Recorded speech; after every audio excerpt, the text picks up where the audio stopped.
She walked into the most dangerous marriage in the city, and she already knew every secret inside it. Everyone in the city believed Elara Voss was a blind girl being handed over like a debt payment to the most feared mafia boss alive. They thought she was a victim. They were wrong. Before you watch this story unfold, hit that like button and subscribe so you never miss what comes next, because this one will shake you. Drop your city or country in the comments right now. I want to see exactly how far this story travels. Stay until the very end. You won't see the twist coming. The morning they came to collect her, Elara was already dressed, not because she had been told what time they would arrive. Nobody had told her anything. Her father had gone quiet 3 days earlier, the way he always went quiet when he had done something he could not undo, shuffling through the apartment in his socks, not eating, picking up his phone and setting it down without dialing. Elara had heard it all. She heard everything. She sat at the small table near the kitchen window with her hands flat on the surface and her white cane leaning against the chair beside her. She was wearing the gray dress with the buttons down the front, the one her mother had bought her 4 years ago before the accident, before everything changed. It still fit. She had made sure of that. Outside, 2 floors down, a car had been idling for 11 minutes. Not a taxi. The engine was too smooth, too controlled, the kind of idle that belonged to a vehicle maintained by people who took maintenance seriously. 2 doors had opened and closed. 2 sets of footsteps had crossed the sidewalk. One man walked with his weight on his right side, favoring his left knee. The other walked like he was trying not to make any sound at all, which meant he was the one she needed to watch. Her father knocked twice before opening the door. He always knocked twice, even in his own apartment. She had noticed that years ago and never said anything. "Elara!" His voice was dry, scratched, the voice of a man who had been up since before dawn. "They're here." "I know." A pause. She heard him grip the door handle tighter. The metal shifted slightly under the pressure. "You should—" "There are things I wanted to explain." "You don't have to." "I do. What I did, the debt, the arrangement, I didn't have a choice." She reached for her cane and stood up from the chair. Slowly. Not because she needed time to orient herself, she knew every inch of this apartment, every creak in the floor, every corner that caught the draft from the window in December. But because she wanted him to have to stand there and look at her while she did it. "You had choices," she said. "You made the one that was easiest for you." Her father, Ronaldo Voss, did not respond to that. She heard him exhale, a long, controlled exhale, the kind people do when they are trying to hold something inside. And then he stepped back from the doorway so she could pass. The 2 men were waiting in the hallway outside the apartment. The one who favored his right side spoke first. He introduced himself as a representative of Mr. DeLuca, said the car was downstairs, said they would handle her luggage. He was polite in the way that people are polite when politeness is a professional requirement rather than a natural state. Elara said, "I have 1 bag." "We can take it. I'll carry it." A pause. The polite man recalibrated. "Of course." The other one, the quiet walker, said nothing at all during the ride down in the elevator or the walk through the lobby. He held the building door open for her without being asked. She clocked the distance between the door and the car, 8 steps, and got in without hesitation, which she knew surprised them. People always expected her to be slower. They expected her to reach for walls that weren't there, to angle her body uncertainly, to ask for help she didn't need. When she moved with the ease of someone who simply did not need to see, it unsettled them. She had learned a long time ago that unsettling people before they had a chance to underestimate her was the first and most useful thing she could do. The car smelled like leather and a cleaning product with a faint chemical edge. Climate-controlled, no radio. The quiet man drove. The polite man sat in the passenger seat and made 1 phone call that lasted 45 seconds, during which he said, "In transit," and nothing else. Elara kept her hands folded in her lap and listened to the city pass outside the windows. She had been listening to the city her entire life. Even before the accident at 22, even when she still had the use of her eyes, she had been the kind of person who listened more than she looked. After the accident, a car that came through a red light on a Wednesday morning in November, 3 seconds that rearranged the rest of her life. That instinct had become something else entirely. Not a compensation. not a coping mechanism. Something sharper than either of those words suggested. She tracked the route by feel and sound and time. 11 minutes of surface streets, 2 left turns and 1 right, then onto a highway for 6 minutes, then off again, through what she judged to be a residential area. The road surface was better maintained, the engine noise changed slightly as sound bounced differently off larger structures. The air that leaked through the door seals carried the smell of lawn and old stone. Another 7 minutes. 2 security checkpoints, both with rolling gates. The second gate was heavier, slower. When the car stopped, she heard gravel shift under the tires. The DeLuca mansion. She had never been here, but she had spent the past 2 weeks building a picture of it from everything available. Public records, local news archives her neighbor's daughter had read aloud to her, and one very long conversation she had managed to have with a woman named Teresa, who had worked as a household cleaner at the property for 3 years before leaving. Teresa had not known why Alara was asking. People rarely did. The house was large, older than it appeared from its reputation. The foundation settled unevenly on one side. She felt the slight grade of the driveway as she got out of the car. 11 exterior cameras based on Teresa's account, but Teresa had been gone 18 months, and security arrangements changed. She would need to update that number. The front door opened before she reached it. A woman's footsteps came down 2 steps to meet her. Mid-40s, maybe slightly older, low heels, efficient pace. "Miss Voss, I'm Carla. I manage the household." The voice was measured, not unkind, but it carried the particular flatness of someone who had learned not to form opinions about the things she witnessed. "Thank you for coming out to meet me. Mr. DeLuca will see you in the front study. He asked that you come directly. Not, 'Welcome to the house.' Not, 'Can I show you to your room first?' Directly." She noted that. The interior was cool and smelled like old wood, wax, and something cooking at a distance. Garlic, oil, something slow roasted. The floors were hardwood, not new. They had a particular resonance, the kind that only comes from age and heavy use, and they gave her a sense of the ceiling height within 3 steps. High, probably 14 feet. She heard at least 4 other people in the house from the foyer alone. Someone on an upper floor walking. Someone near the back of the house speaking quietly into a phone. 2 people in what she estimated was the kitchen. Carla led her down a hallway, turned right, stopped at a door that was already ajar. "Mr. DeLuca," Carla said, and then she stepped aside. Alara walked in. She knew he was there before he spoke. He was standing near the far wall, not behind a desk, not seated, standing. People who stood when someone entered a room were either performing dominance or they were genuinely restless. She would find out which. "Sit down," he said. His voice was lower than she had expected, not the voice of a man who needed to raise it to be heard. Controlled. There was something underneath it, something she would have called exhaustion in another person, but she wasn't sure it was that simple. "I'd rather stand," she said. A pause. Not a long one. 3 seconds. "Suit yourself." She heard him move, not toward her but to the side, slightly.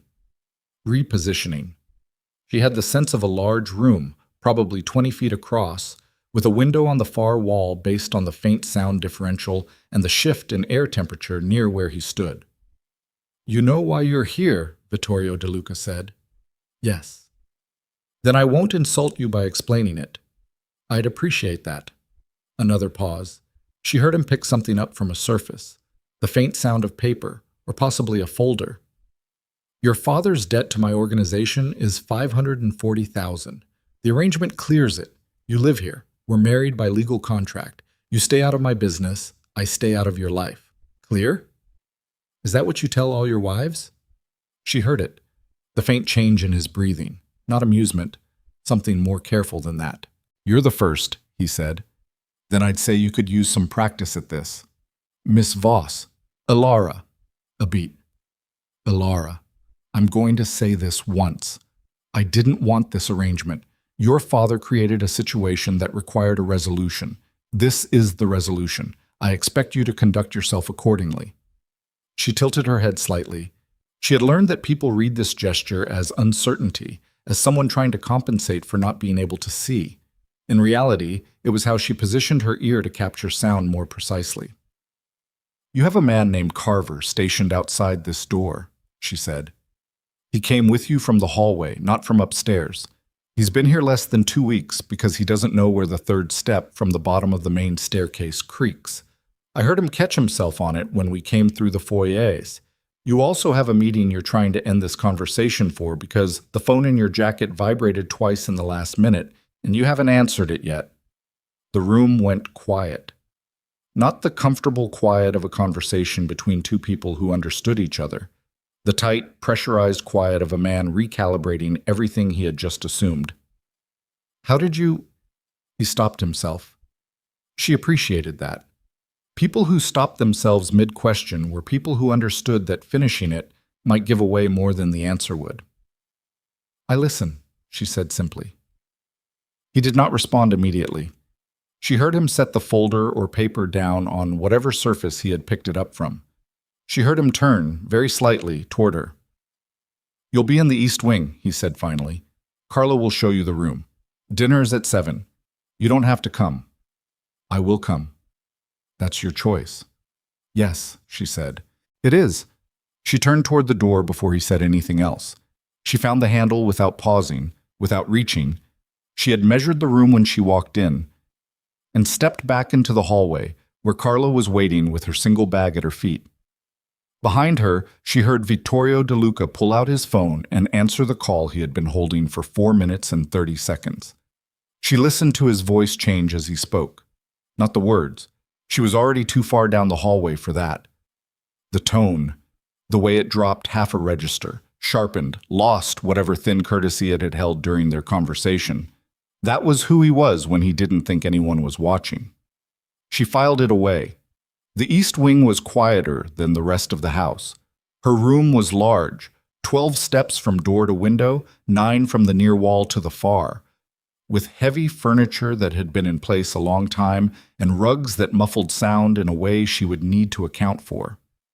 There was a chair near the window, a writing desk, a bed with a frame that creaked on the left side when she tested the edge of the mattress. Carla told her she could ring if she needed anything and left without much ceremony, which Ilara respected. She stood at the window for a while. Outside, she could hear what she estimated were 2 guards doing a perimeter walk, their patterns inconsistent in the way that suggested the route was loosely standardized but not rigid. Good to know.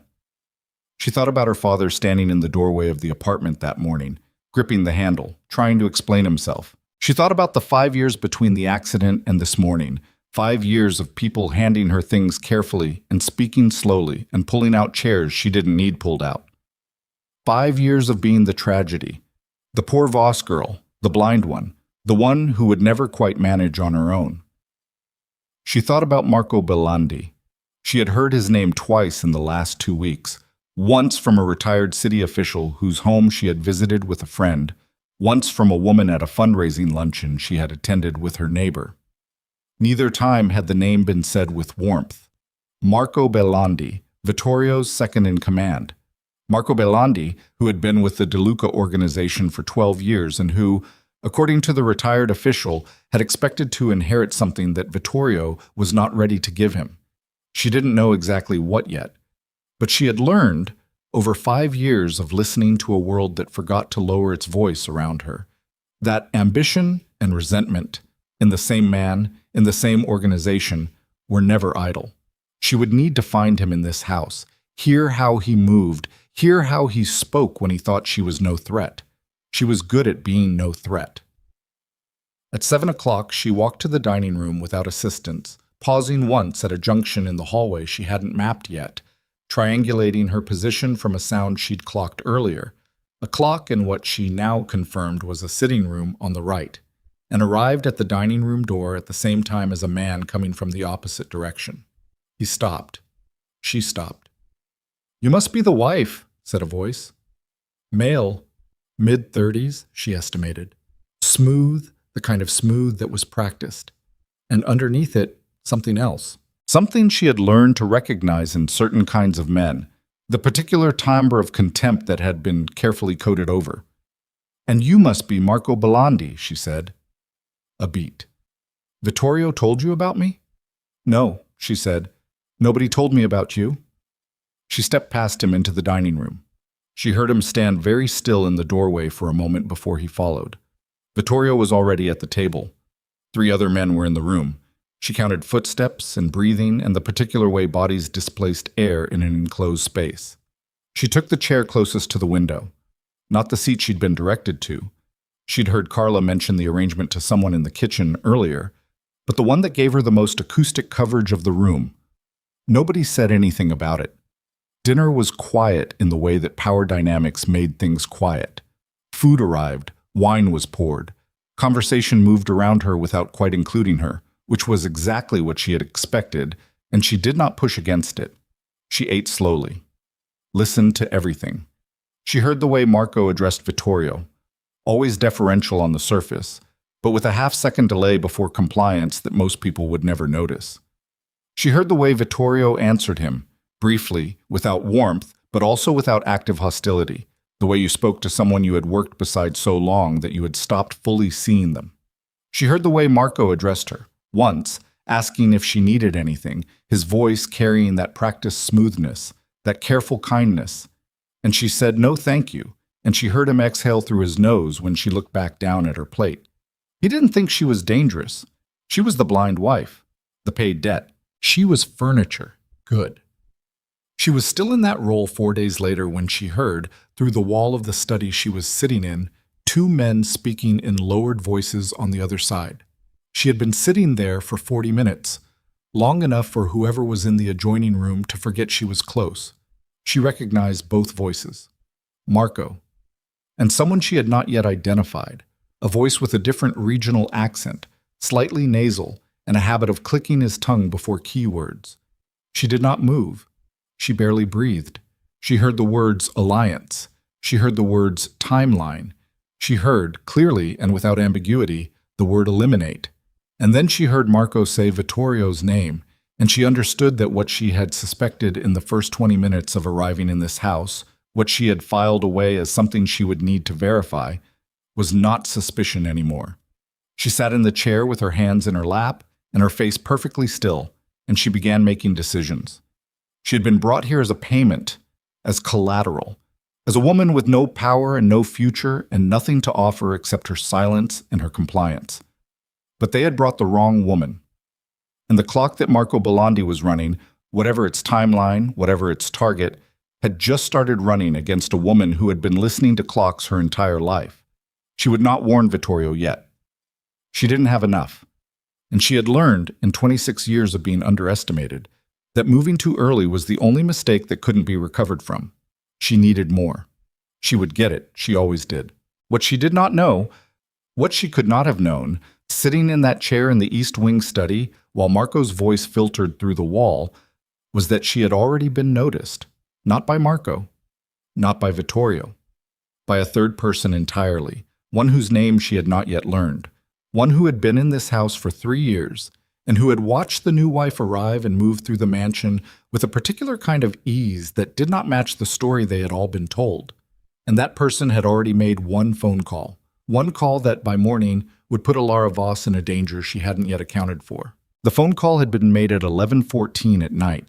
Alara knew this because she had heard the footsteps stop in the hallway outside her room at 11:12, pausing, not the casual pause of someone changing direction, but the deliberate stillness of someone listening first, and then continuing toward the east staircase. The person was light on their feet, female. She had encountered that particular gate twice since arriving, once near the kitchen in the early morning, once outside the laundry room on the 2nd floor. A household employee. Not Carla. Someone younger, less certain of their position. She had lain in the dark and listened to the footsteps descend the stairs, counted the seconds, heard the faint sound of a door. Not a room door, an exterior door, the kind with a heavier seal and a different acoustic signature when it closed. And then nothing. 3 minutes and 40 seconds of nothing. Then the door again. Footsteps returning. Lighter this time, the way people moved when something had been released from them. Alara had stayed in bed with her hands flat on her sternum and her eyes open in the dark, which was the same as her eyes closed, and she had thought about what that meant. By morning, she had a working theory. She just needed one conversation to test it. Breakfast at the DeLuca mansion was not a communal event. She had established that in her first 2 days. Vittorio ate early, alone or with whoever had business that required his attention before 8 o'clock. The household staff ate in the kitchen in rotation. Marco Belandi, she had determined, did not appear before 9, and when he did, he went directly to the West Wing where Vittorio kept his working offices. She ate in the small dining room off the kitchen at 7:30. Carla brought coffee and a plate without being asked. She had learned Alara's preferences inside 48 hours, which meant she was either naturally observant or had been instructed to be. Alara suspected the latter. "Carla," she said when the woman set the cup down. "Yes?" "There's a girl who works mornings on this floor. Not you. Someone younger. Dark shoes, soft sole. She walks with her right foot turned slightly outward."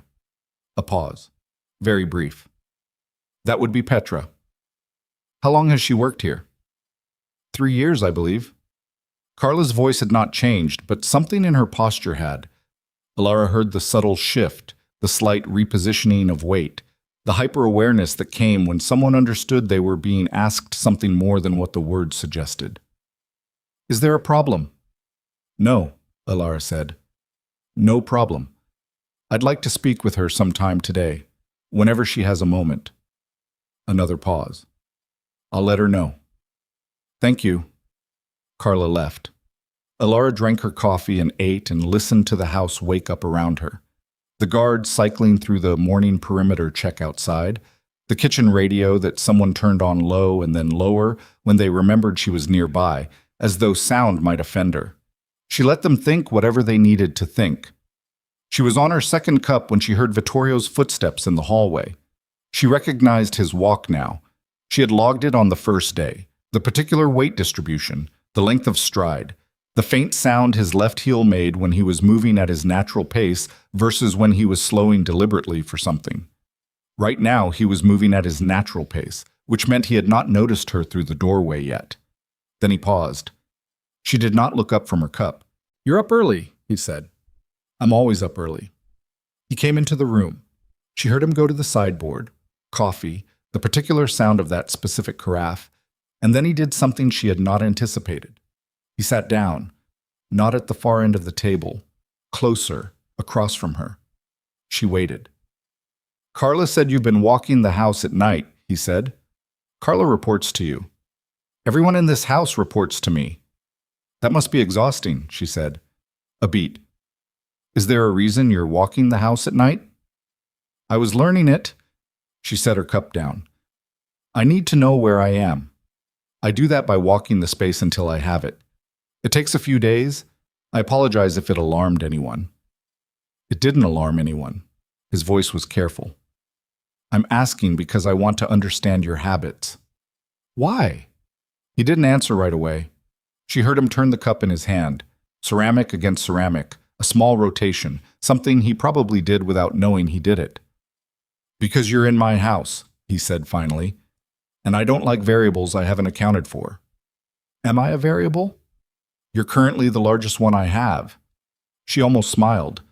She didn't, because she wasn't ready to give him that yet, but she noted it, the honesty of it. She had not expected him to be honest. "Then we have something in common," she said.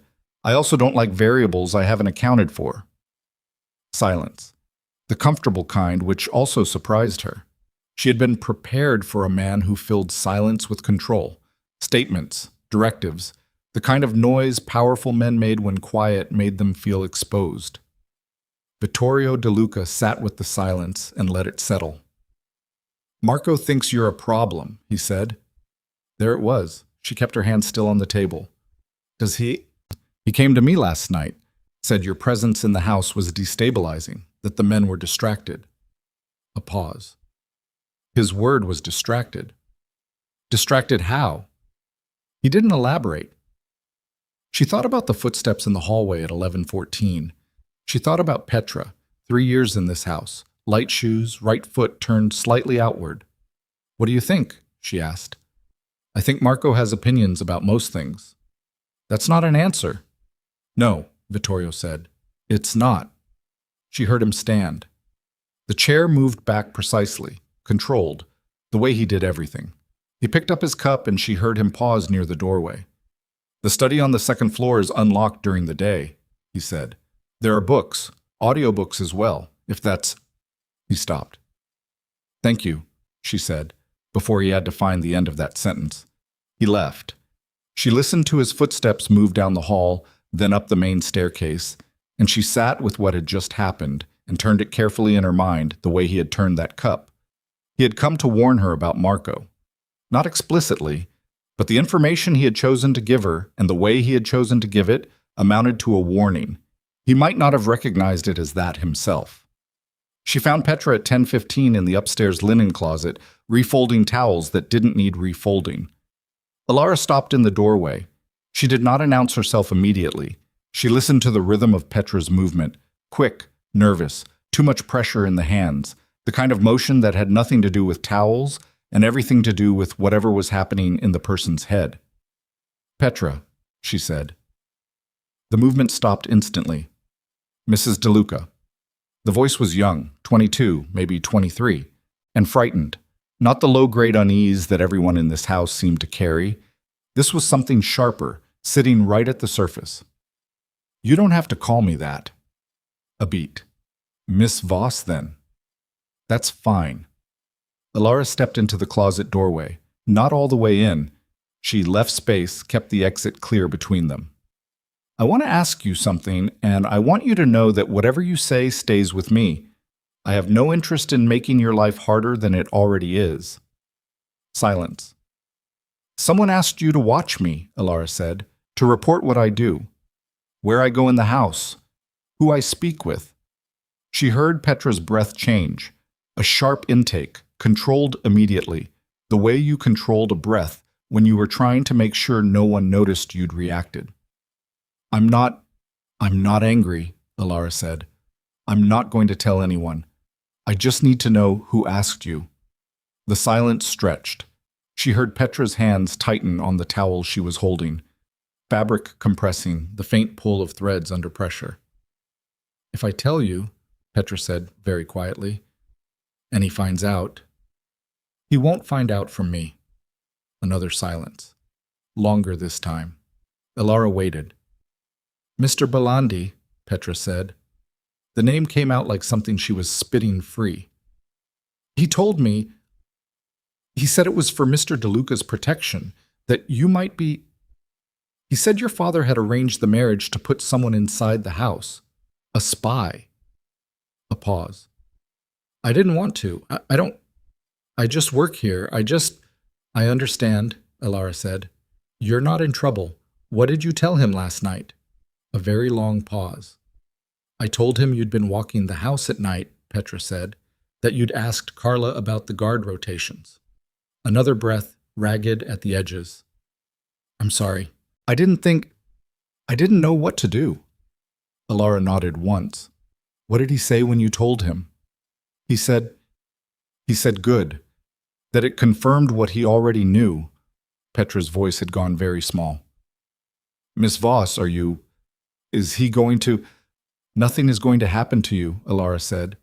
And she meant it, and she also knew that the ability to keep that promise depended entirely on what happened in the next several days. "Go back to work. Behave exactly as you have been. If he asks you to report again, you report. Tell him what I do, where I go. It doesn't matter." "But—" "Tell him," Alara said. "What he hears won't change what I'm doing. It'll only tell me what he's looking for." She left Petra in the closet and walked back down the hall with her cane and her working theory and the particular cold clarity that settled into her when something she had suspected became something she knew. Marco had already decided she was a threat. He was gathering evidence that could be used against her, evidence of spying, evidence of deception, and he was building a narrative before she could build one of her own. If he moved first, if he got to Vittorio before she had enough to counter with, she would be removed from this house with nothing, and her father's debt would become something else, something with no resolution but a bad one. She needed to accelerate. That afternoon, Alara did something she had been building toward since the second day. She let herself get lost. Not truly lost. She was incapable of truly losing herself in a space she had already mapped. But she took a route through the west wing that brought her past the corridor outside Vittorio's main office, moved slowly, used her cane more visibly than she needed to, and made a point of pausing at the junction nearest the office door, with her head tilted in the way people read as confusion. She heard two voices inside, Vittorio and a man she had catalogued as Sandro, older, 50 at least, careful, the kind of man who had survived a long time in a dangerous organization by being very precise about what he said and to whom. She heard the word Ferretti. She heard the word shipment. She heard a date, the 23rd. And then Vittorio's voice dropping in that particular way it dropped when he was not pleased with what he was hearing. And then she heard footsteps inside the office, moving toward the door. She turned and walked, not quickly, back toward the junction. Behind her, she heard the office door open, and then Vittorio's voice. Elara. She stopped and turned. Are you lost? His voice was flat. Not unkind, but assessing. A little, she said. I haven't mapped this wing yet. A pause. She heard Sandro inside the office, not moving, waiting. This wing is the working area, Vittorio said. I'd prefer you stay to the east and south wings during the day. Of course, she said. I apologize. She turned and walked back the way she had come, and did not look like she was hurrying. But she had what she needed. She had the name Ferretti, a date, and the tone of a man who was under pressure from a direction he wasn't fully controlling. She started connecting it to the conversation she had heard through the wall 2 nights earlier. By the time she reached her room, she had the rough shape of it. Not proof. Not yet. But shape. She spent the evening in the study Vittorio had mentioned, sitting in the chair near the window, not reading, not listening to anything, thinking, letting the information she had gathered arrange itself into the pattern she needed it to be in. She thought about Marco's voice through the wall. That phrase, eliminate, and the careful way he had shaped it, the tongue click before the word. She thought about the man with the nasal accent, the outside voice, someone not from this house. She thought about the date, the 23rd, which was 9 days away. She thought about the word Ferretti, which she had heard once before, in a different context from the retired city official whose home she had visited, a rival organization, he had said, with some distaste, powerful in the north, expanding south. And she thought about what it meant that Marco Belandi, Vittorio's second-in-command of 12 years, was arranging timelines and meetings with someone who spoke in a voice that didn't belong to this organization. She was still sitting there when Vittorio appeared in the doorway at 9:47. He didn't knock. She had noticed he didn't knock on open doors, only closed ones, but one of those small habitual rules people lived by without examining. You've been in here for 3 hours, he said. Is there a rule about that? No? Then yes. I've been in here for 3 hours. She heard him step into the room. One step, then he stopped, keeping distance in a way she was beginning to understand was habitual for him. He didn't close space with people. He maintained a perimeter. It said something about how he had learned to exist in the world, though she hadn't decided exactly what yet. I owe you an apology, he said. That was unexpected enough that she turned her head slightly. For what? This afternoon, in the West Corridor, I was abrupt. You were direct, she said. Those aren't the same thing. In this case, they were. She considered that. Why are you apologizing? Because it's the right thing to do. His voice was flat when he said it, which made it more convincing, not less. It wasn't performance. It was a statement of a principle he actually held. She hadn't expected that either. She was beginning to find that Vittorio De Luca kept surprising her, which was unusual because she was very good at predicting people. Accepted, she said. He moved to the bookshelf along the near wall. She tracked his path by sound, and she heard him take something down. A book, from the weight of the sound it made. What are you actually thinking about? He said. When you sit like that. Like what? Like you're running a calculation. She almost smiled again. Almost. I think about most things the way other people see them, as a structure, cause and effect, pattern. And what pattern are you working on right now? She held the pause for 2 full seconds, which was longer than she usually held anything. You, she said. The room was very quiet. She heard his hand tighten on the book. That's not particularly reassuring, he said. I didn't mean it to be. What have you worked out? That you're under pressure from a direction you're not looking at, she said, and that the reason you're not looking at it is because it's coming from someone you trust. The silence this time was different, tighter. She heard his breathing change. Not much, the smallest possible shift, but she had been listening to his breathing for 5 days, and she knew what his baseline was. That's a significant thing to say, he said. Yes. Based on what? Based on everything I've heard since I arrived in this house. Another silence.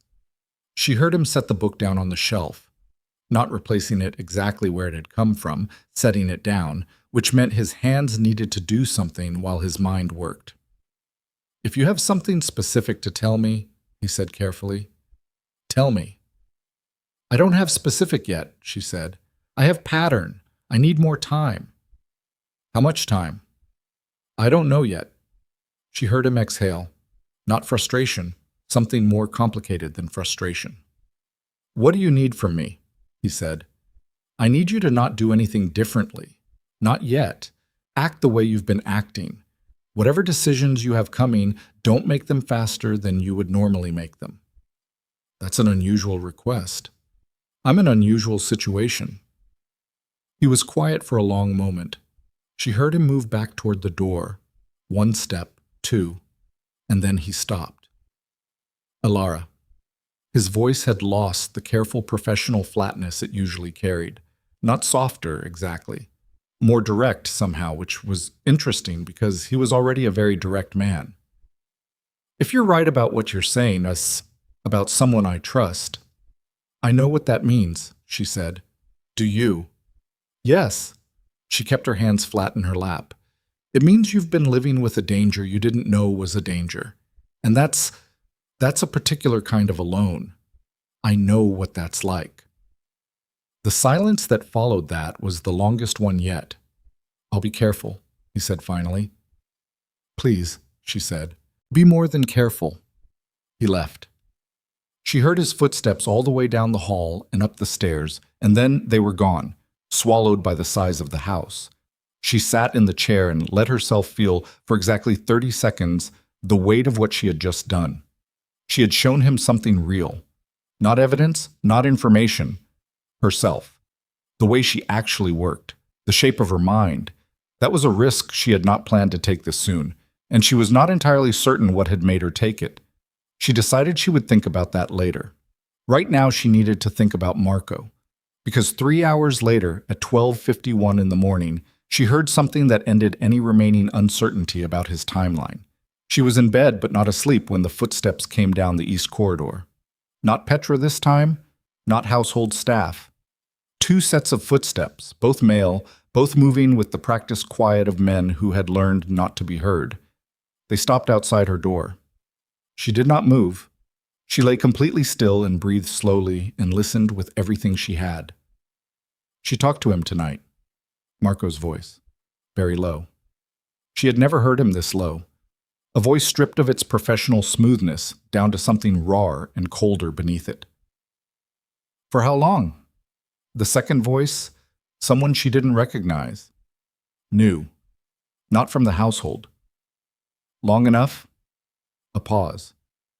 She's faster than I thought. We can't wait for the 23rd. What are you saying? I'm saying the timeline moves. Another pause, and she heard something in his breathing, something that was almost like excitement, which was worse than anger would have been. The Voss woman becomes the problem she was always going to become. We use her, frame her, give Vittorio a reason to throw her out before she gets further in.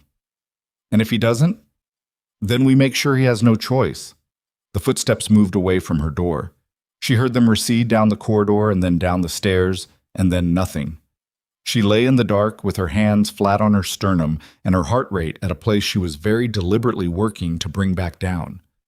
They were going to move against her family, against whatever tenuous, complicated thing had begun forming between her and the man at the head of this organization. A man who had, 12 years ago, put his trust in someone who had spent every day since then learning how to use it against him. The 23rd was 9 days away. But the timeline had just moved. She did not know to when. She had one advantage they did not know about, which was that she had just heard their entire conversation, and she had a memory that did not lose things. She had one disadvantage she was only beginning to understand, which was that for the first time in 5 years, she had let someone see past the cane and the stillness and the careful architecture of her composure. And whatever that meant, whatever it would cost her, she could not take it back. She did not sleep after that. She lay in the dark and ran the conversation back through her mind the way she ran everything. Not emotionally, not yet. There would be time for that later, or there would not be time for it at all. But structurally, the way you examine the load-bearing elements of something before deciding whether it could still stand. The timeline had moved. She didn't know to when. That was the variable she could not account for, and variables she could not account for were the only things that genuinely frightened her. By 4 a.m, she had made 3 decisions. The first was that she needed to find the outside man, the one with the nasal accent and the tongue click, before Marco used him. The second was that she needed something concrete, something she could put in front of Vittorio that was not just her word against Marco's 12 years of loyalty. The third was that she needed to do both of those things faster than Marco expected her to move, which meant she needed to stop being careful and start being something else. She got up at 5, dressed, sat at the desk in her room and thought about the name Ferretti, and the date the 23rd, and the word eliminate, and the particular way Marco's voice had sounded in the corridor, that cold, stripped-down version of him, the one without the professional surface. She thought about Vittorio saying, "I'll be careful," and herself saying, "Be more than careful," and the silence that had followed. At 6:15, she heard Vittorio's footsteps on the main staircase, moving faster than usual.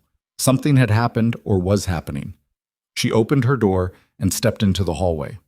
He was at the far end, moving toward the west wing. He stopped when he heard her door. "Stay in your room today," he said. Not a request. "What happened?" "Nothing that concerns you." "Vittorio." She said his name the way she had learned to say things that needed to land. Level, without inflection, no appeal in it. Just wait. "What happened?" A pause. She heard him turn fully toward her. The house was quiet enough that she could hear his breathing from 12 feet away. "One of my men was found this morning," he said. "Outside the east gate. He's alive. Someone wanted him alive enough to not finish it." Another pause. "It's a message." "From Ferretti," she said. The silence that followed was absolute. She heard him take 4 steps toward her. Then he stopped. "Say that again," he said. "Ferretti, the rival organization operating from the north. You've been expecting some kind of move from them around the 23rd, something related to a shipment." She kept her voice even. "I heard you and Sandro 2 days ago. I wasn't trying to... I was in the corridor. I heard enough." The silence stretched. She heard his jaw tighten. Not literally, but the quality of his breathing changed the way it changed when he was holding something in. "I told you that wing was off limits," he said. "You told me after."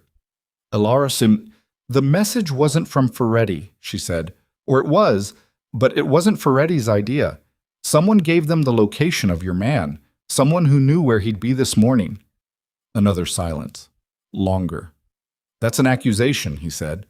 "It's a pattern," she said. "I need you to hear it." "I'm listening." His voice had gone very flat. The flatness of a man who was angry and was choosing, with visible effort, not to be angry yet. "The conversation I overheard 2 nights ago through the study wall, it wasn't your organization talking to Ferretti's people. It was someone inside your organization creating the conditions for Ferretti to move, manufacturing a reason. The man this morning, whoever he is, whatever he knows, his location was given away deliberately to create exactly the crisis you're standing in right now." She heard Vittorio exhale through his nose. Once. Controlled. "Who?" he said.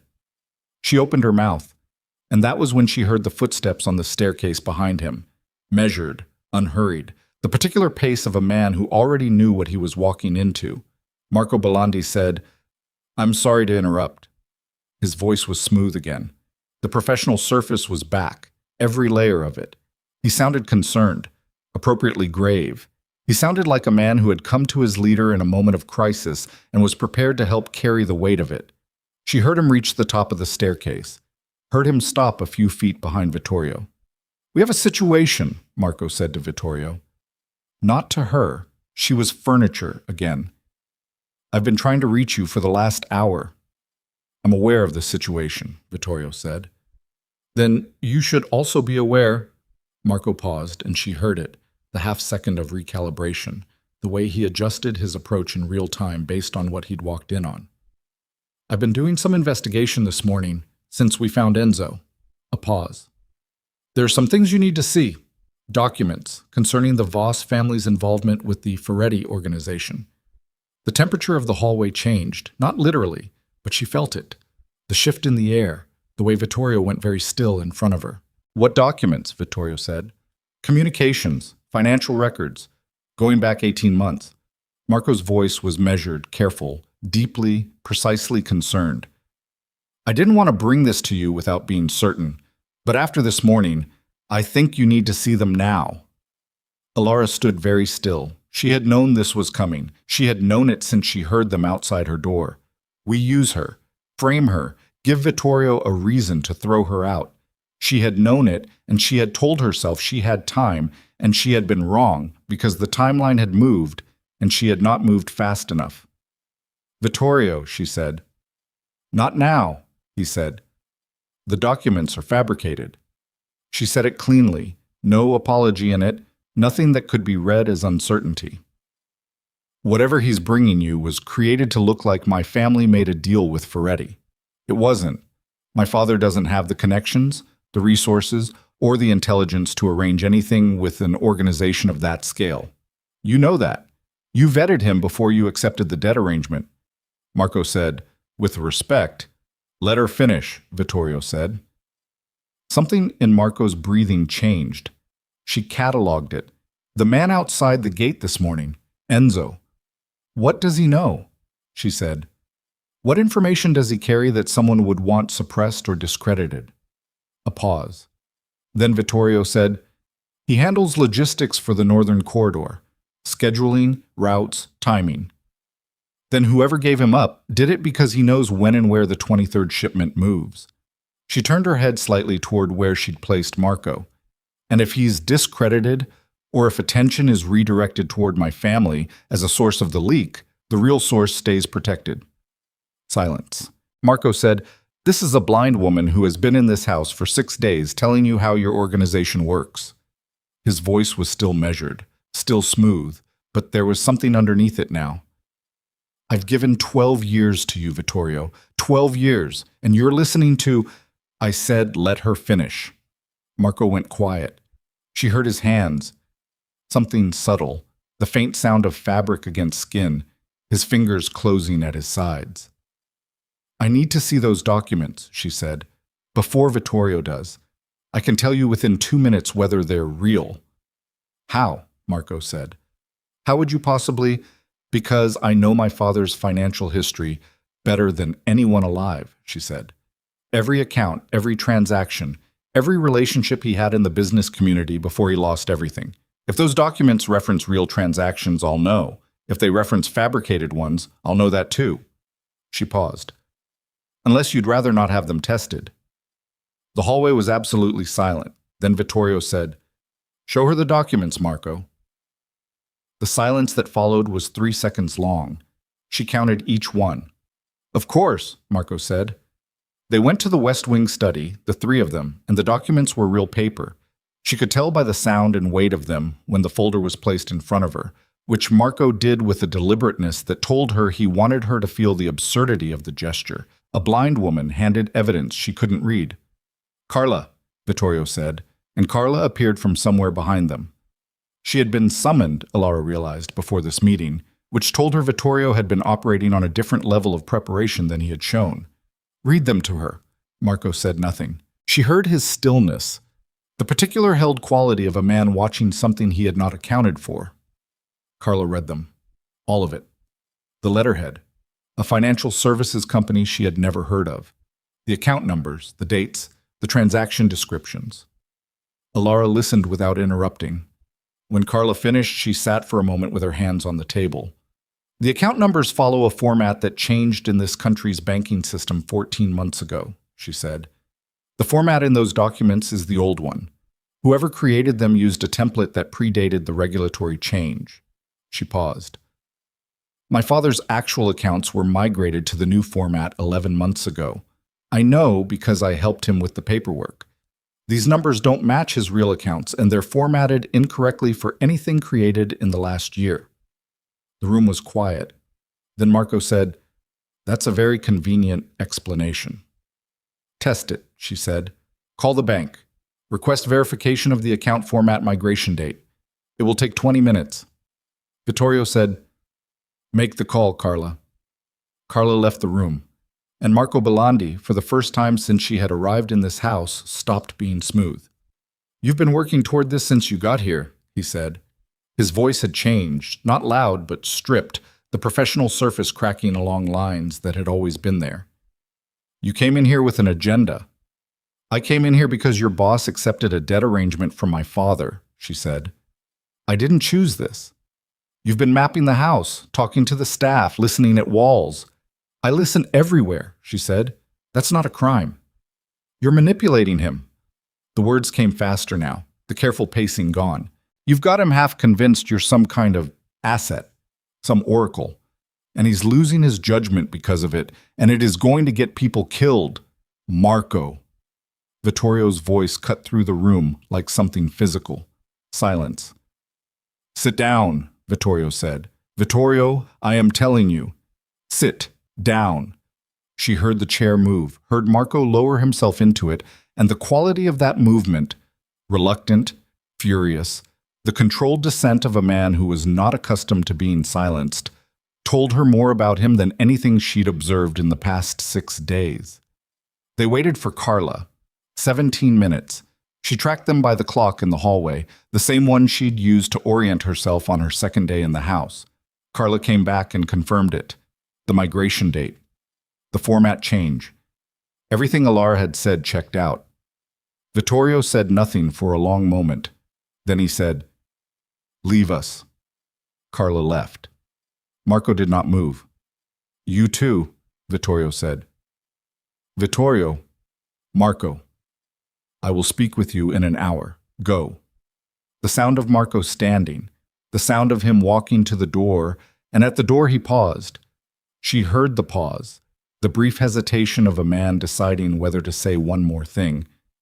And then he left, and his footsteps went down the hall, measured even, betraying nothing. She and Vittorio were alone in the study. He didn't speak right away. She heard him move to the window. The same faint shift in air pressure and ambient sound differential she'd clocked in his first-floor study a week ago. A man who went to windows when he needed to think. "How long have you known it was him?" he said. "I've suspected since the second day," she said.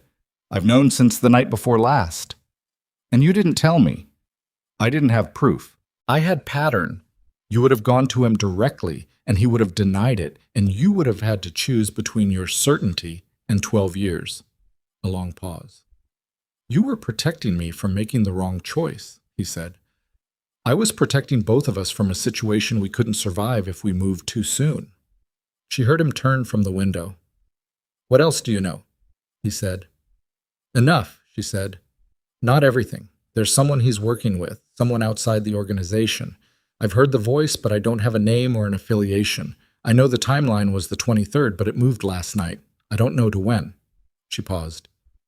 "I need more time and access I haven't had." "What access?"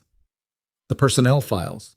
I need someone to read me the employment records for anyone brought on in the last 18 months. There's someone in this house who's been feeding information outward. Not Petra. She was used without understanding what she was part of. Someone else. Someone who arrived with a reference Marco provided."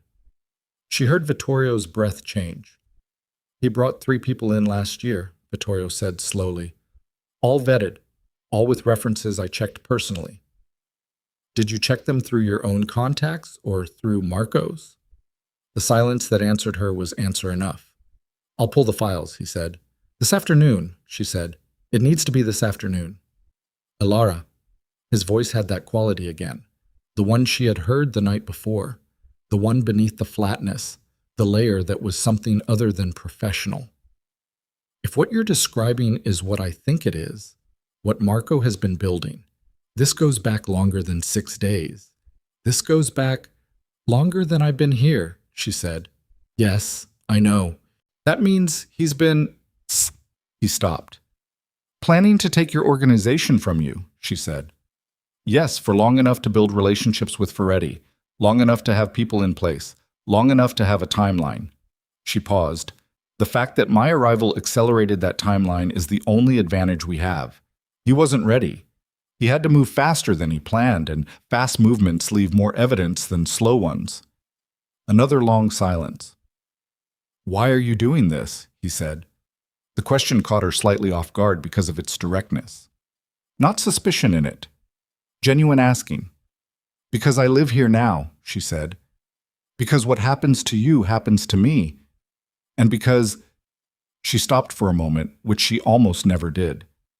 Because I am very tired of being the person people decide isn't worth worrying about. She heard him cross the room, not toward the door, toward her.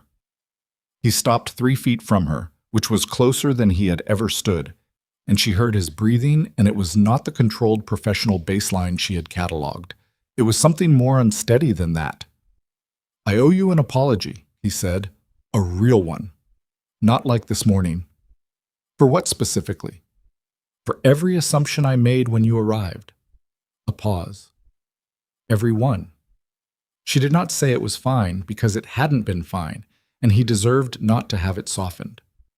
I know, she said. He stayed near her for a moment longer and then moved away, back toward the desk, back toward the work of dismantling something he had trusted for 12 years. And that was when the door opened. She heard 2 sets of footsteps, heavy, both of them, the weight distribution of men who carried things under their jackets, and Marco's voice. And it was not the smooth voice, and it was not the stripped voice she had heard in the corridor. It was a third voice she had not heard from him yet. Quiet. Decided. I'm sorry, Marco said. I am genuinely sorry for this. She heard Vittorio turn. She heard the sound of something being placed on the desk. Not paper, not a folder, something heavier. The particular density of an object with mass. There's no version of this conversation that ends with you running this organization, Marco said. There hasn't been for a long time. I've been patient. I gave you 12 years, Vittorio, 12 years of my life building something I was supposed to inherit, and you kept holding on. He stopped. Then, more controlled, the Ferretti deal is already done. The transfer of Northern Corridor operations happens in 4 days. You can either step back from this gracefully or what? Vittorio said. His voice was dangerously quiet. Or the woman's family becomes collateral. A pause. Your choice. The room went cold. Alara sat completely still and felt, beneath the cold calculation that had governed her for the last 6 days, something that was not calculation at all. Something with edges. Something that had not had a reason to exist until the last several days, and was now fully awake and was not interested in being patient. You'll leave her family out of this, Vittorio said. I will if you cooperate. Marco. 4 days, Marco said. Think about it. And then the footsteps, all of them, Marco and the 2 heavy men, moved to the door and out of it, and she heard them go down the corridor, unhurried, completely unhurried, and she understood that Marco had just done the thing she had been most afraid of. He had made his move before she had enough, and Vittorio, standing behind the desk in the silence that followed, said nothing for a very long time. When he finally spoke, his voice had lost every layer she had cataloged over the past 6 days, every managed register, every professional control. It was just a voice, just a man. What do we do? He said. And Alara, who had never once in her life relied on anyone to help her navigate a danger she had already mapped, felt the word "we" land somewhere in her chest and stay there. We have 4 days, she said. That's not much. It's enough. She stood up from the chair. But I need you to do something you haven't done yet. What? Trust me completely, she said. Not provisionally, not with reservations, all the way. Because what I'm going to ask you to do is going to feel wrong, and if you hesitate at the moment when it matters, we lose everything. Vittorio De Luca was silent for a long time. Then he said, "Tell me what you need." She opened her mouth to answer, and her phone, the one she kept in her pocket, the one almost no one in this house knew she carried, vibrated twice. She knew before she answered it. She knew from the timing, from the particular sequence of events that had just unfolded, from every pattern she had been running since she arrived. She answered it. Her father's voice, when it came through the line, was not the hollow, guilty voice she had heard in the apartment doorway a week ago. It was broken, completely and without reserve broken. The voice of a man who had just had something taken from him that he had not understood was vulnerable. "They have your sister," Ronaldo Voss said. Alara stopped breathing for exactly 3 seconds. She had not told Vittorio she had a sister. She had not told anyone in this house.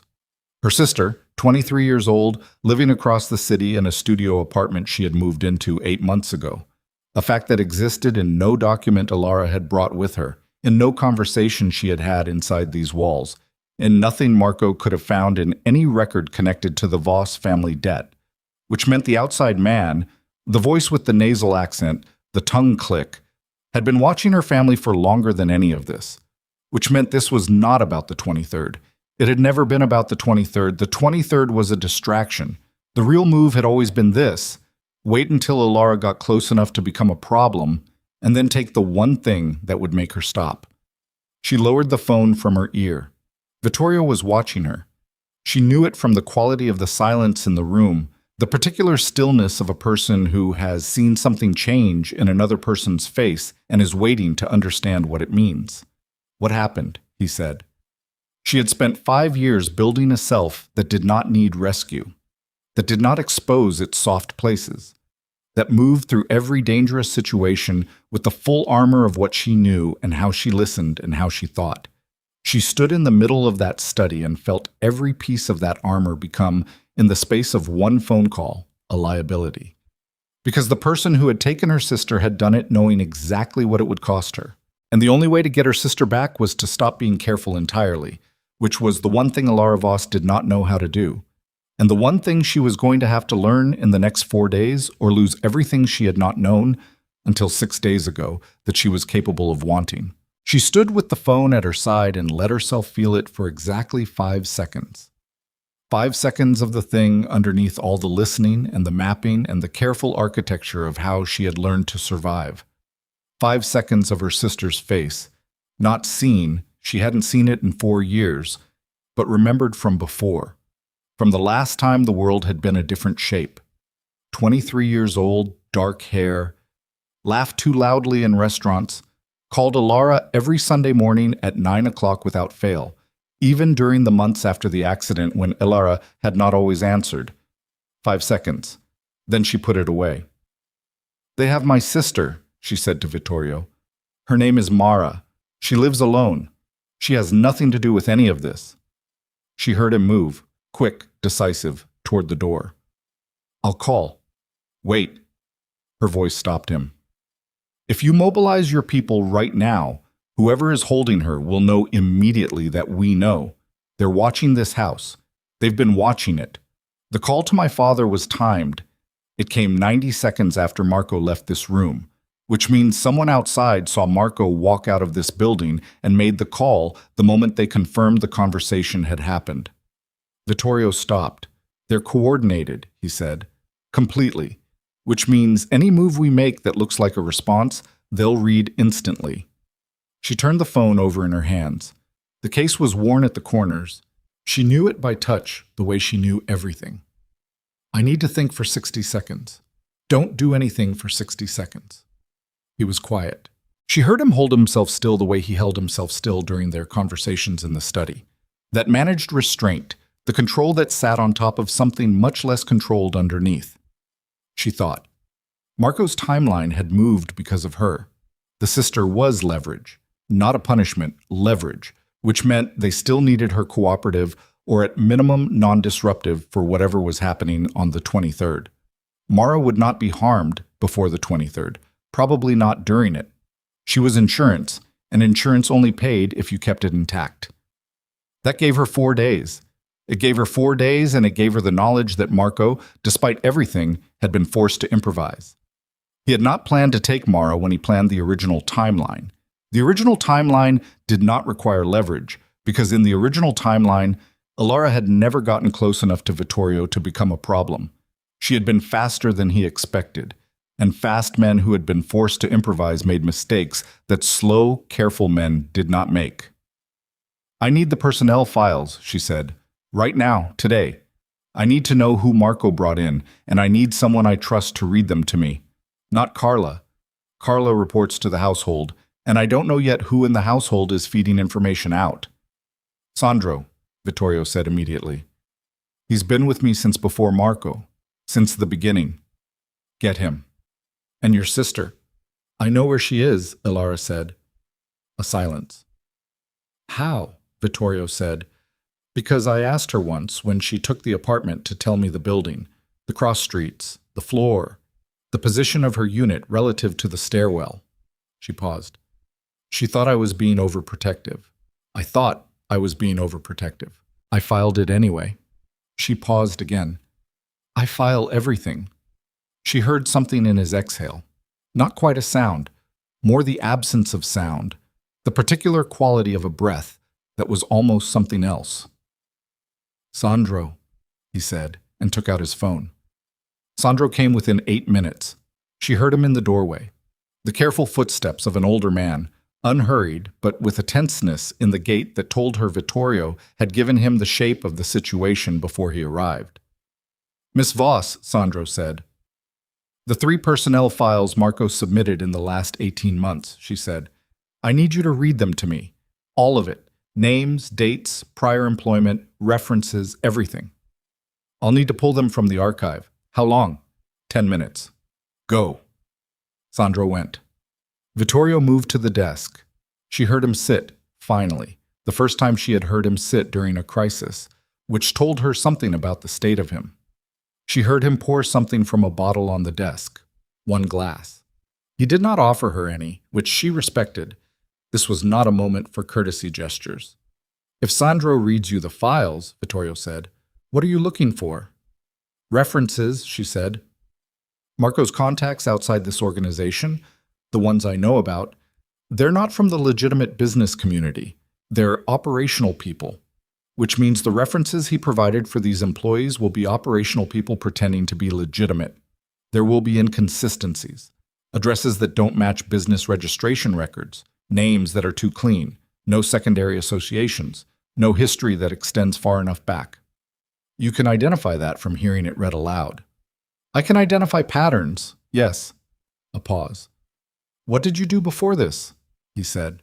"Before your father's situation. Before, I worked for an insurance investigation firm," she said. "Fraud assessment. 4 years. I was very good at it." Silence. "Of course you were," he said. Sandro came back in 9 minutes, not 10. She heard him pull a chair close, heard the sound of folders opening, and she sat down across from him and listened. It took 45 minutes. Sandro read carefully, precisely, pausing when she asked him to repeat something, never asking why, never editorializing. She tracked everything: the employer names, the addresses, the dates of reference letters, the contact numbers provided. By the end, she had 3 things. The first was a company name, Norden Logistics, listed as the prior employer of a man named Cole Drayden, who had been brought on as a route coordinator 7 months ago on Marco's recommendation.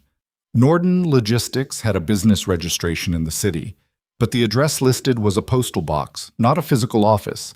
She knew because the format of the address, as Sandro read it, matched postal box formats she had encountered during her insurance work. Not a business, a shell. The second was a phone number in the reference letter for a second employee, a man named Barris, which shared the first 6 digits with the number Marco had called from outside her room the night she'd overheard him. She had memorized that number from the faint sound of his keypad. Old phone, physical keys. Each digit had a slightly different tone. She was not certain, but she was close to certain. The third was the name on the reference for Cole Drayden, the name of the person who had supposedly employed him at Norden Logistics. The name was Ferretti. Not the organization, a person.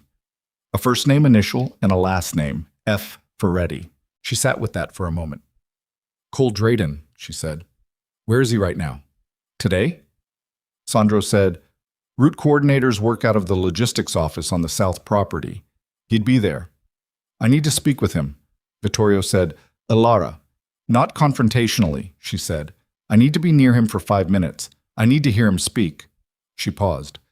If he's the inside contact, the one feeding route information to Ferretti's people, the one who helped Marco expose Enzo's location this morning, I will know within 5 minutes of hearing his voice. How? Because I heard the outside voice through the wall 3 days ago. I have it memorized. Vittorio and Sandro were quiet. Then Vittorio said, The south property is a 20-minute drive. Then we should leave now. They went in Vittorio's car without the usual escort, just the three of them, Sandro driving, Elara in the back, Vittorio beside her. She heard him working his phone the entire drive, low voice, clipped sentences, moving pieces she couldn't fully see but could partially hear. He was pulling men into position without making it visible. He was, she realized, genuinely good at this, at managing the controlled escalation of a crisis without letting the crisis see itself being managed. She had been underestimating him too, in her way. The south property was a converted warehouse space. She could tell from the acoustics the moment she stepped inside. The particular way sound moved in a high-ceilinged industrial space, the smell of concrete and diesel and something chemical underneath. Busy. She counted at least 12 people from the ambient noise, probably more. Vittorio said something to a man near the entrance, brief, businesslike, and then they moved through the space, and she tracked it as she always tracked new spaces, logging the distances and surfaces and positions. The man named Cole Drayden was at a desk in the back section, separated from the main floor by a half-wall partition. She heard him before they reached the partition. He was on a phone call, speaking in a low voice.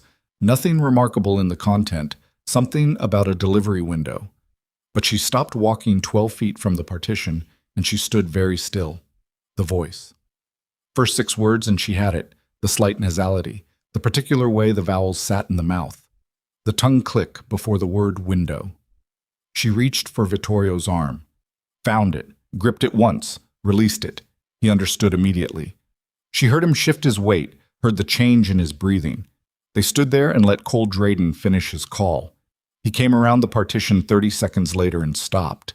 She heard the specific sound of a person stopping because they were not expecting what they found. Not just Vittorio, the combination of Vittorio and the woman with the cane and Sandro behind them all, filling the narrow corridor between the partition and the outer wall. Mr. DeLuca, Cole Drayden said. Smooth, practiced. The particular smoothness of someone who had been trained to be smooth. Didn't know you were coming down today. Unexpected visit, Vittorio said. Easy, relaxed. What can I do for you? Elara said, Tell me about Norden Logistics. A beat, very small. Most people would have missed it. Sorry? Cole Drayden said. Norden Logistics, your prior employer. The postal address on file for them. Box 417 on Crescent Street. I'm trying to reach someone there. She kept her voice conversational, curious. Do you have a direct contact number? I've tried the main line and it doesn't connect. Another beat, longer. It's been a while since I've been in touch with anyone there. Of course, she said. That makes sense. She paused. One more thing. Did you know a man named Enzo? He works the North Corridor. Security rotation.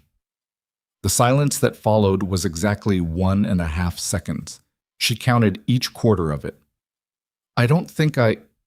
He was found outside the East Gate this morning, she said. Someone gave up his location and his rotation timing. That's very specific information, the kind a route coordinator would have access to. Cole Drayden did not answer. In the silence, she heard his breathing change, the shallow, rapid shift of a person whose body had understood the situation before their mind had caught up. Vittorio, he said, and the smoothness was gone entirely.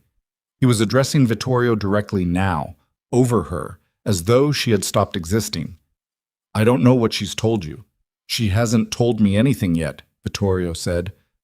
She asked you a question. A sound.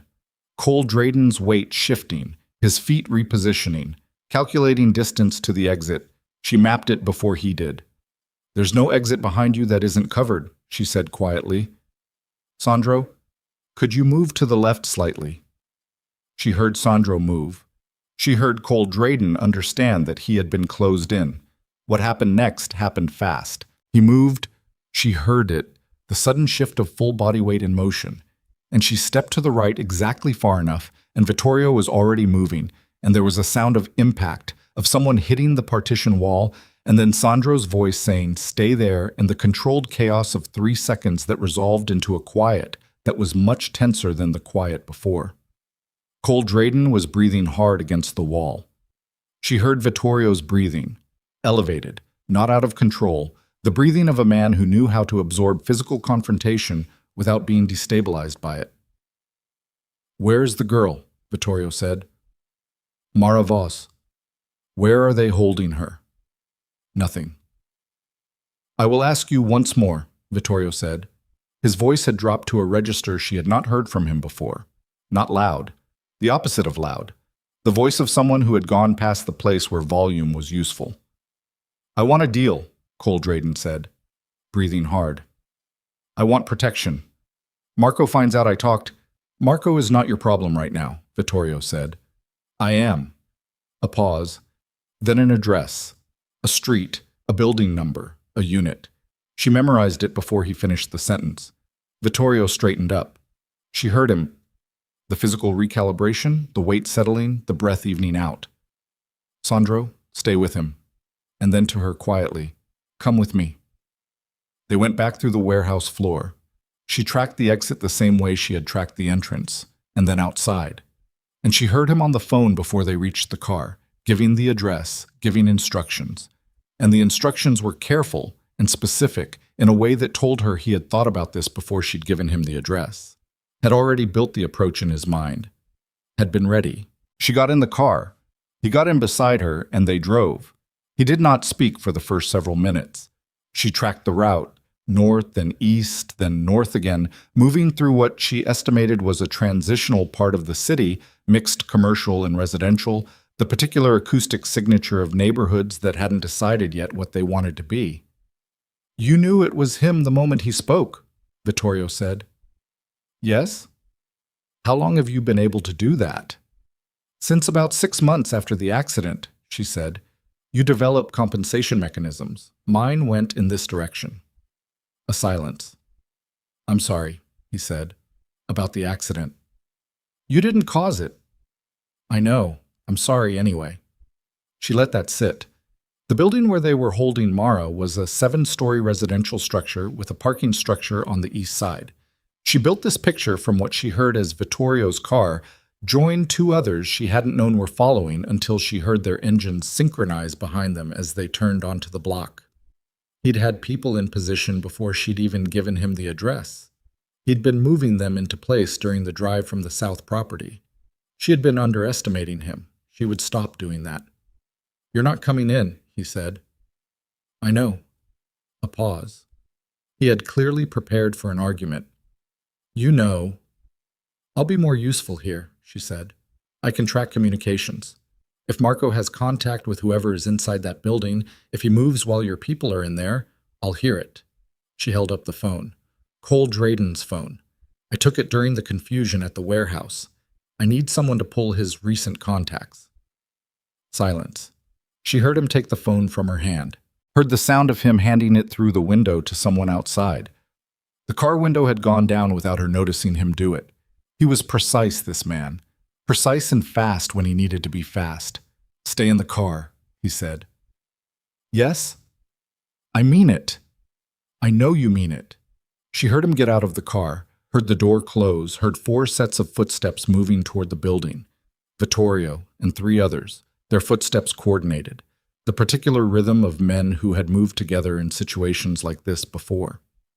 She sat in the car and listened to the city and listened to her own heartbeat and let herself, for the first time in 6 days, need something. She needed Mara to be all right. That was it. Everything else, the exposure of Marco, the protection of Vittorio, the survival of her own position in a house that had been a crisis since the moment she arrived, all of it was secondary to the simple, unguarded fact that she needed her sister to be all right. 12 minutes. She tracked them by the sounds outside the car, by the rhythm of her own breathing, by the distant city noise that told her nothing was happening in the immediate vicinity. No sirens, no additional vehicles. Then footsteps returning. And a voice. Familiar. Too loud. The laugh too loudly in restaurant's voice, tight with something that was trying to resolve itself into relief. And she had the car door open before she had consciously decided to open it. "Elara!" Mara's voice broke on the second syllable. She stepped out of the car and her sister reached her, and they stood on the sidewalk in the particular way of two people who had been a long time apart from the kind of certainty that the other person was intact, and neither of them said anything for a moment that was both very short and very long. "Are you hurt?" Elara said. "No, scared, not hurt." Mara pulled back. "They kept asking me about you, about what you knew, about who you'd been talking to." A pause. "I didn't tell them anything because I don't know anything." "I know." "El, what is happening?" "I'll explain later." She pulled her sister back in briefly. "I will explain everything later. Right now I need you to get in this car and stay there." "Where are you going?" "I need to speak with Vittorio." She found him by sound. He was 15 feet away, to her left, on the phone, speaking with the particular velocity of a man managing simultaneous developments. She waited. He finished and came to her. "Two men inside," he said. "They're being held. Marco is not picking up his phone." "He'll have a fallback position," she said. "When this didn't work, when your people extracted Mara, he'll move to whatever his backup plan is. He's had 12 years to build backup plans." "I know where he'll go," Vittorio said. "Where?" "There's a property, off the books. I've known about it for 3 years, never told him I knew." A pause. "I was keeping it as a contingency." "Then we go there." "Elara." "Don't," she said. "Don't tell me to stay in the car again. If Marco is at that property with the outside contacts, with whoever has been building this with him, you need me there. You need me to hear what they say before they know they've been found. You need me to know who's in the room before you go in." A silence. She heard him working through it, the resistance and the logic of it, and the particular difficulty of a man who wanted to protect someone and had been forced to acknowledge that the person he wanted to protect was more useful in the field than out of it. "Fine," he said. "Fine," she said. They left Mara with Sandro and 2 of Vittorio's men and drove. The off-books property was 40 minutes east, outside the city proper, past the point where the ambient sound changed from urban density to something more open and quiet. She tracked the change in road surface, in wind sound against the car, in the decreasing frequency of other vehicles. Vittorio drove this time. Sandro was gone, and so were the other cars, just the 2 of them. "Tell me about the property," she said. "Converted farmhouse, single structure. 1 main building, a detached garage to the northwest. Private road off the main highway, approximately 300 meters long. He purchased it through a company name I didn't recognize until I started tracking it back last year. How many exits from the main building? Front, back? 1 door on the east side that was added in the renovation. Windows? Older style, double hung. 6 on the ground floor, I think. More above. How many people does Marco typically move with? Depends. In a crisis, 4, maybe 6. She thought about that. He'll have the Ferretti contact with him, the person with authority to finalize the transfer of the northern corridor. That person will want to leave as fast as possible once they understand the situation is compromised. Marco will try to stall them. He needs the deal to finalize or he walks away from 12 years with nothing. So they'll be negotiating. Or arguing, yes. That buys us time. Some, she said. Not much. They turned off the highway. She heard the road surface change. Gravel, the same sound she'd heard pulling into the DeLuca mansion a week ago. A different texture, but the same fundamental acoustic quality of a private road that didn't want to be found. Vittorio cut the headlights. She knew because she heard the faint electrical sound of them disengaging. He slowed the car significantly, navigating by what she assumed was ambient light, taking it carefully. 300 meters of gravel. She counted the seconds. He stopped the car. In the silence that followed, she heard the farmhouse before she had any other information about it. Multiple voices, at least 4, possibly 5, coming from somewhere in the structure's interior. The sound of a door. Interior, not exterior, opening and closing.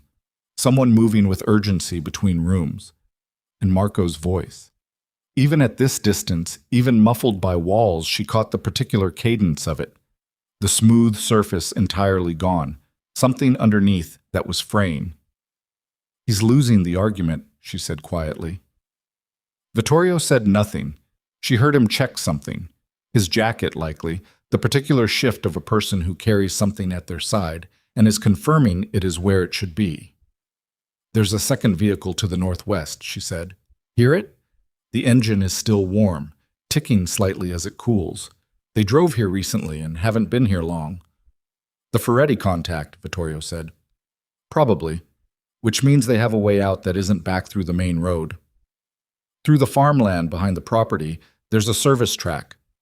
"Then we need to move now," she said, "before they decide the deal isn't worth the exposure and use that track to leave." Vittorio opened his door. She opened hers. "Elara?" "I stay at the perimeter," she said. "I listen. If someone comes out a side exit, I tell you." He held for a half second. "Stay behind the car until I've reached the building," he said. "Then move to the east side. The door on the east will be the most likely secondary exit if someone runs," she said. "I know." She heard him exhale. They moved. The gravel was the challenge. She walked the way she walked when she needed to be quiet, weight redistributed, cane held above the surface, each step placed with the full attention she would normally divide across a dozen things. The air was cold and smelled like turned earth and the particular sharpness of early night in open country. She counted steps, tracked distance, heard the voices in the building grow more distinct as she got closer. Marco was speaking in rapid, clipped sentences, and a second voice was answering in a tone that was trying to remain calm and was failing at it. And a third voice, unfamiliar, older, with an accent she placed as coming from somewhere much further away, was saying something that had the finality of a closing statement. She reached the east side of the building. She pressed her back against the exterior wall and felt the old stone of it, cold through her jacket, and she listened to the interior with everything she had. Marco was describing the Ferretti deal in terms that were increasingly desperate. The timeline, the Northern Corridor value, the 12 years of groundwork. The calm, failing voice was pushing back. Too exposed, too compromised. The woman was still in the DeLuca house, and the asset in the South property was gone, and this was over. "Marco, this is over." And the older accented voice said, calmly, and with the authority of someone who had ended things before and was not particularly troubled by doing it again, "We should not have come here. I am leaving. I suggest you make your peace with what comes next." Footsteps. Moving toward the east side of the building, moving toward the door 3 feet from where she was standing. She pressed harder against the wall and thought very fast. If she moved, they would hear her on the gravel. If she stayed, whoever came through that door would find her in the first 2 seconds. She stayed. The door opened. She heard the older accented voice say, to someone behind him, "This was always going to end this way." And then his footsteps on the gravel, turning north toward the vehicle. And then a hand closed around her arm. Not hard. Not threatening. She recognized the grip in the first fraction of a second, the particular pressure and position of it, the temperature, the specific way it closed around her forearm rather than her wrist. Vittorio. He had come around the east side before the door opened. He was standing 1 foot to her right, pressed against the wall in the same position, and he had found her in the dark the way you found things you had been paying very close attention to. They stood against the wall together while the older man's footsteps moved away in the dark, and she heard, from inside the building now, the sound of something going wrong. A crash. Something heavy falling. Marco's voice rising above the controlled register it had maintained for 12 years, finally, at last, losing everything that had held it in place. And then Vittorio moved.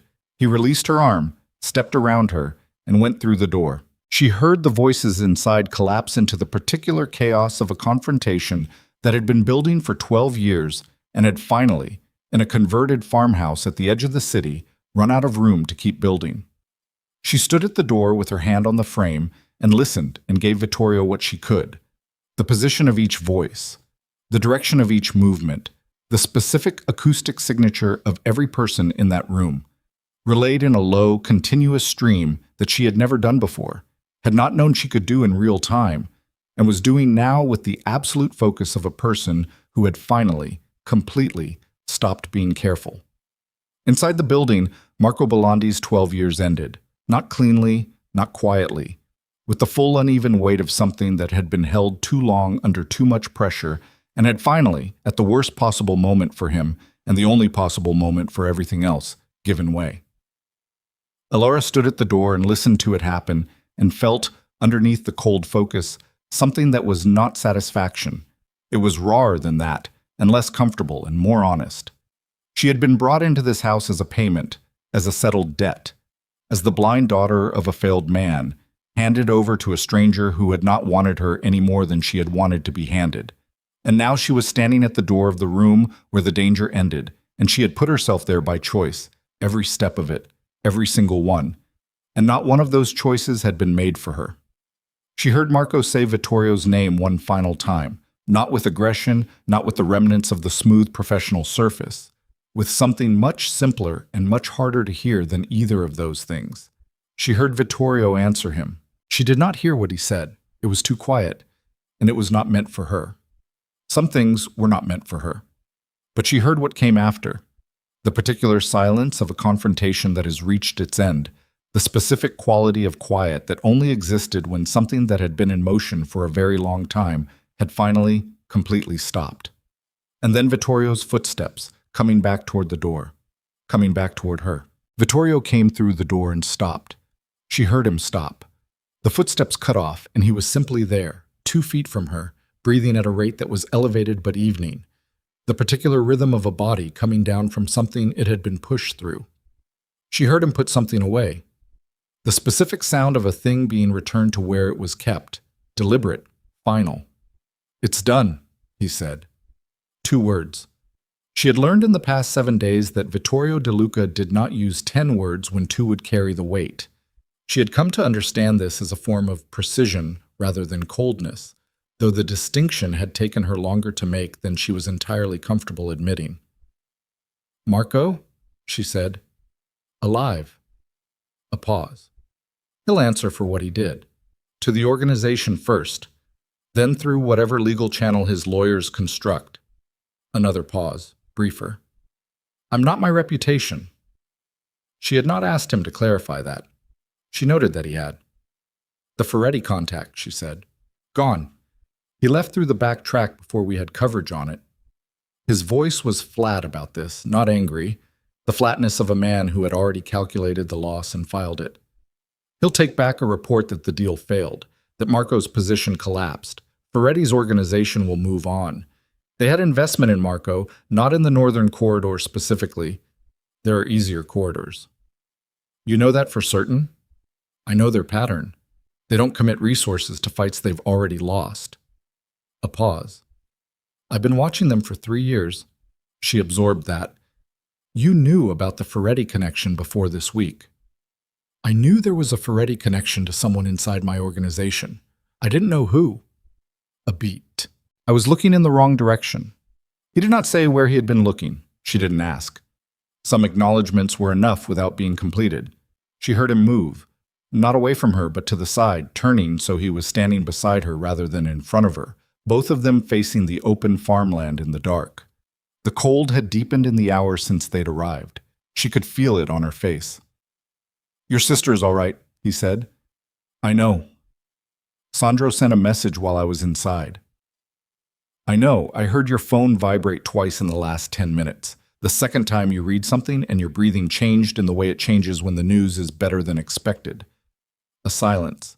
Then quietly, "You've been cataloging my breathing." "I catalog everything." everything. It's not... She stopped. Started again. It becomes automatic. I'm not always aware I'm doing it. Is that... He stopped too. Two people stopping mid-sentence in the same exchange, she noted. That was new. They were both, for different reasons, navigating ground that their usual instruments didn't quite cover. Is it ever too much? He said finally.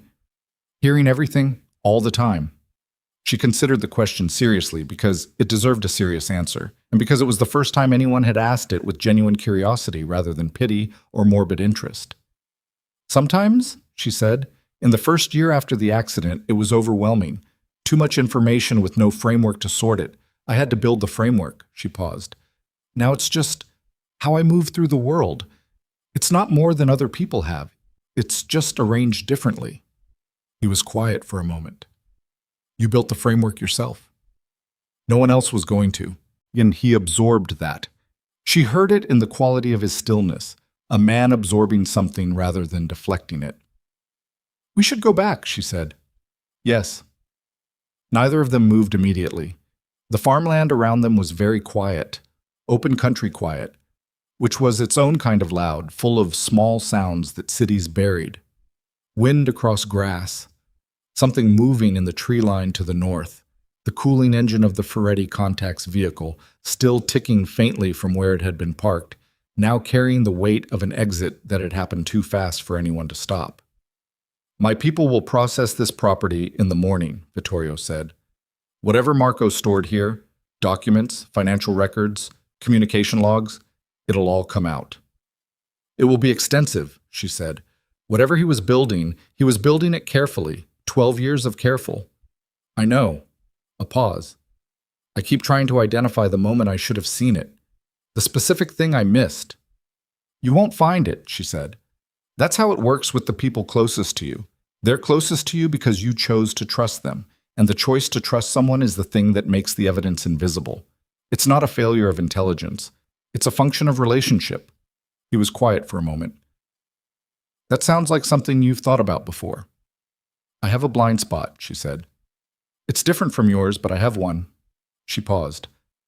I assumed for a long time that because I could hear what people were hiding, I didn't need to let them close enough to hide anything from me. I kept everyone at the distance where my listening worked best. A beat.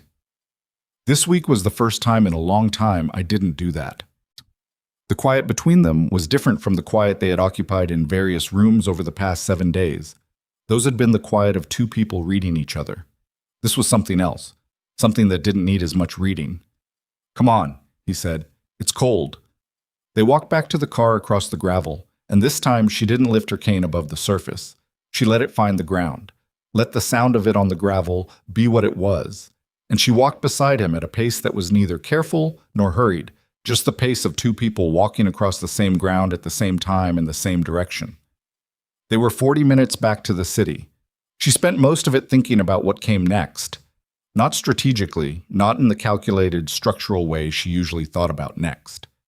Just sitting with the question in the dark of the car while the city grew back up around them, the sounds of it returning, the acoustic landscape of density and movement and human noise that she had been navigating her entire life. What came next was going to require different things from her than the last 7 days had required. The last 7 days had needed everything she had built in 5 years of careful, solo construction.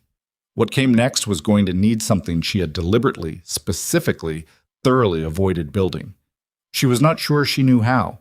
She suspected she was going to find out. Mara was in the De Luca mansion when they arrived. Sandro had brought her, which was, she would ask about that decision later. For now she heard her sister's voice from the main sitting room the moment she came through the front door, talking to someone in the careful, slightly too loud tone Mara used when she was pretending to be less frightened than she was. Alara went to the sitting room doorway. Elle. Mara's voice landed differently in an enclosed space. Fuller. Closer to itself. You look terrible. I can't see how I look. I can, and you look terrible. Your jacket's torn. She reached for her left sleeve and found the place where it had caught on something. The stone exterior of the farmhouse, she thought, when she'd pressed against it. A clean tear, about 3 inches. I liked this jacket, she said. I know you did. Mara crossed the room. She felt her sister reach her and stop just short of touching her, the way Mara had learned to approach her in the months after the accident, waiting to be met rather than reaching. Are you okay? Yes. Actually okay, or Alara Voss okay, which means you won't tell me if you're not. Both, I think. She reached out and found her sister's hand, held it for a moment. I'm sorry about tonight. Tonight wasn't your fault. I brought us into proximity with people who... Dad brought us into proximity with those people, Mara said. Her voice carried something that was not anger, exactly, more the bone tiredness of someone who had spent a long time organizing their feelings around a complicated person. You just tried to manage the situation he created, like you always do. Alara did not answer that. Mara was not wrong, and they both knew it, and that particular truth had been living between them for long enough that naming it again didn't add anything. Stay tonight, Alara said. The house is... There are rooms. It's safe. Are you sure it's safe? The reason it wasn't safe is no longer a reason. A pause. You're very calm about all of this. I process differently than you do. You process by not showing anything until it's over and then finding somewhere private to fall apart. Alara was quiet. I know you, Mara said. I've known you for 23 years. 23 years and 4 months, Alara said. She heard her sister exhale, the breath of someone who has been frightened for hours and is only now beginning to let it go, the long, slightly ragged exhale of returning safety. I'll stay, Mara said. Carla appeared from somewhere. She had the quality of appearing without having been summoned, which Alara had noted early on as a genuine skill, and took Mara to a room in the south wing, and Alara stood in the sitting room doorway and listened to their footsteps move up the stairs and fade. She stood there for a while. Then she went to find Vittorio. He was in the first-floor study, the one where they had first met, the one with the window on the far wall that she had mapped on the first day. She heard him before she reached the door. Not on the phone, not in conversation, just the sound of a person in a room, the ambient noise of presence and thought. She knocked. Not because the door was closed, it was open, but because she felt like knocking. Come in, he said. She came in. She found the chair she had stood in front of 7 days ago when he had told her she was the largest variable he currently had, and she sat down in it, which she had not done then. He said nothing. She heard him across the room, near the window probably, though not as close to it as he usually stood. The organization, she said. What happens now? There are 3 men who were loyal to Marco and knew what he was building, he said. They'll be dealt with. The rest, the majority of the men in the organization, either didn't know or were kept too compartmentalized to know. I'll speak with each of them. A pause. It will take time. Will they question your leadership after this? Some of them will. He said it without defensiveness. A leader whose second-in-command builds a 12-year conspiracy inside his organization invites questions. I'll have to answer them. Will you be able to? Yes. No hesitation, not arrogance, certainty, which was a different thing. Because I already know what I did wrong, and I'm not going to pretend otherwise. Men in my position tend to lose the room when they manage the story instead of owning the mistake. I'm not going to manage this story. She thought about that. That will cost you. It'll cost me less than the alternative. She believed him. She had spent 7 days developing an extremely precise picture of this man, and the picture included a capacity for accountability that she had not expected and that continued at intervals to catch her slightly off guard. I want to speak to you about something separate, she said. All right. My father's debt. The arrangement. A pause. Yes. I'd like to understand clearly what the current status of it is. After tonight. After everything that's been... After what I did this week. She heard him move. Not to the window this time. Toward her. Though he stopped at his usual distance. The maintained perimeter she had cataloged on day 1. The debt is cleared, he said. It was cleared the day you signed the marriage contract. That was the arrangement. I know what the arrangement was, she said. I'm asking about what it is now. A silence, longer than his silences usually were. What are you asking me, Alara? I'm asking whether I'm still here because of a contract, she said, or whether there's a conversation we need to have about something else.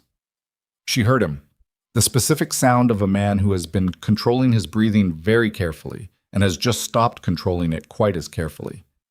There's a conversation we need to have, Zep, he said. Then have it, she said. I don't have much patience for things that take longer than they need to. I know you don't. And she heard something in his voice that she had been hearing at intervals since the third day and had been carefully not naming. I want you to stay. Not because of the contract. Not because of your father, because... He stopped.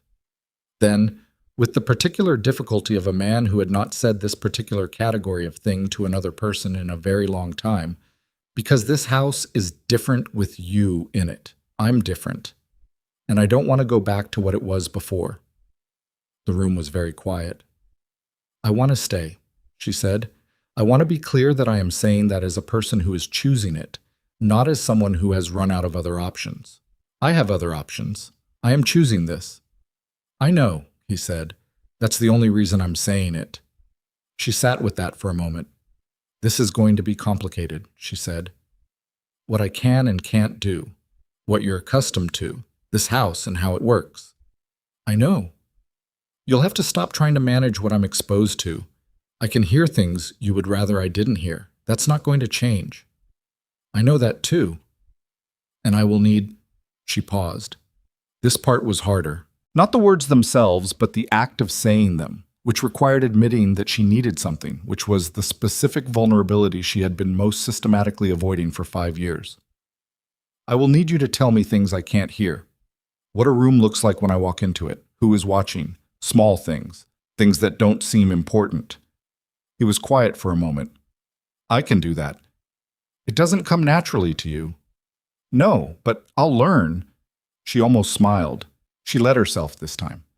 You're very confident about things you haven't done yet. I'm confident about things I've decided to do, he said. There's a difference. She thought about that. Yes, she said. There is. The conversation wound down in the way conversations did when they had covered the necessary ground and were approaching something that words were less useful for. She heard him cross the room, not to the window, not to the desk, to the chair across from her, the one she had heard him avoid for the entire week because he conducted all his business standing or at the desk, never seated across from someone in a conversational position. He sat down in it. She heard the specific small sounds of a man settling into a chair in which he was slightly uncomfortable because it was unfamiliar territory. She did not say anything about it.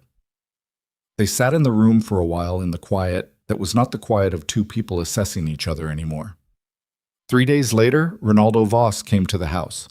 Elara heard his car in the driveway, the particular engine sound of her father's old vehicle, which she had been hearing her entire life and would know anywhere. And she heard him get out and stand by the car for a long moment before he walked toward the front door. He was shown to the front sitting room. She went to him. He was seated when she came in, which meant he hadn't trusted himself to stay standing. She heard it in the way the chair shifted when she entered. A man who had been sitting with something heavy and was bracing himself to say it. Elara, he said. Dad. He stopped. She heard him press his hands flat on his knees. She knew that gesture. He'd done it her entire childhood when he was preparing to say something he'd been putting off. I know that what I did, how I handled the debt, putting you in this position. Stop, she said. He stopped. I know what you did and why you did it, she said. And I know that you told yourself you had no choice. And I know that you probably believe that. And I know... She paused. I know that you have spent my entire life making decisions that were easier for you than they were for me, and then needing me to tell you it was all right. He said nothing. I'm not going to do that this time, she said. I'm not angry. I'm past angry.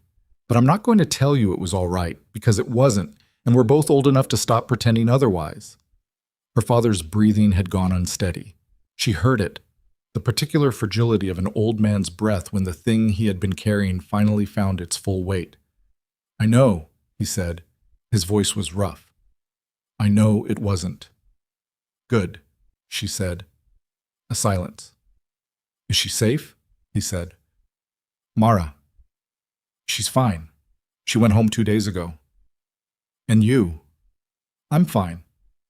You're... He stopped. You're staying here? Yes. A long pause. Is that what you want? She had expected the question to carry the weight of his guilt, to be an appeal, a request for her to say yes so he could feel better about the chain of events he had set in motion.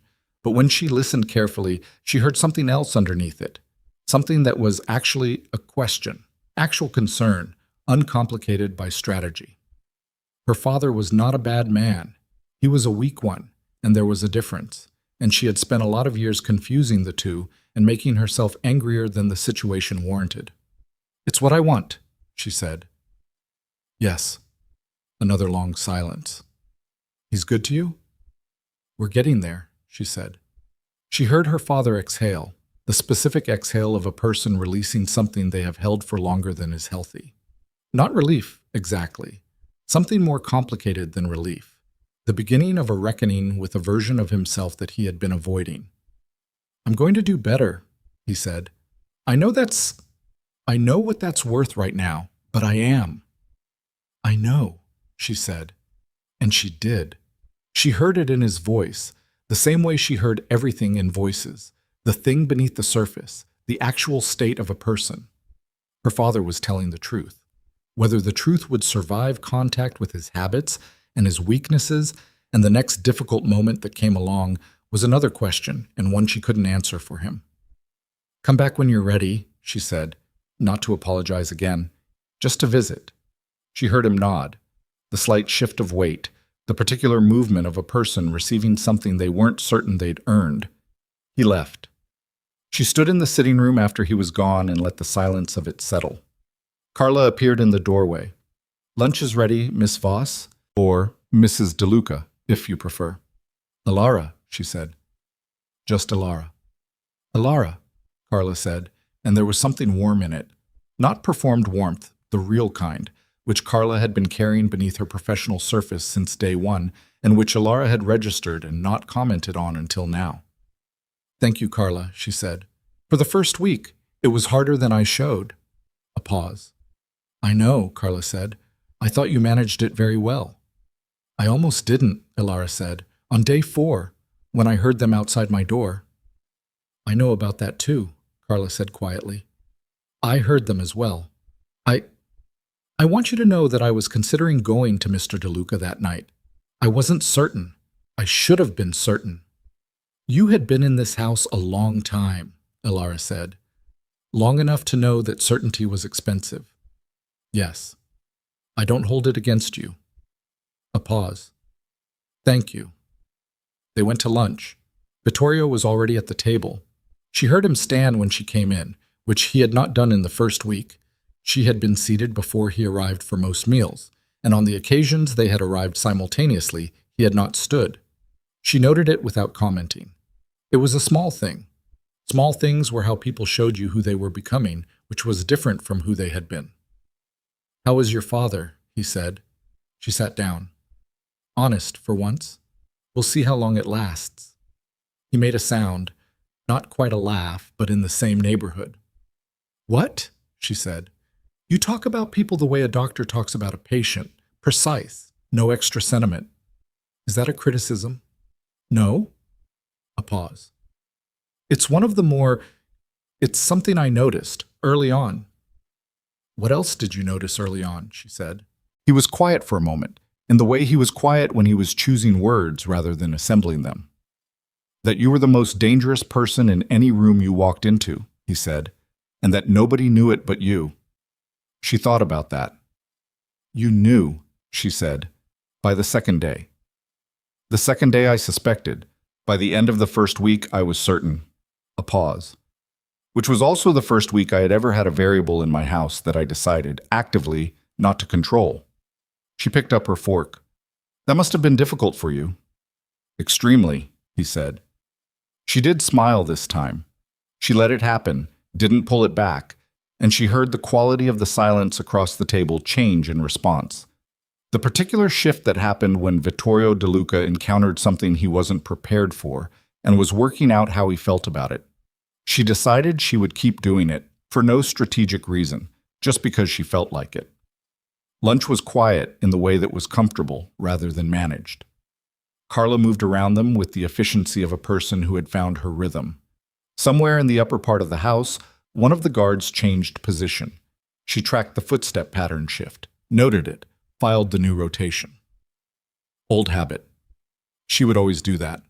She had accepted this about herself some time ago. Afterward, they walked. Not formally. It was not a planned walk.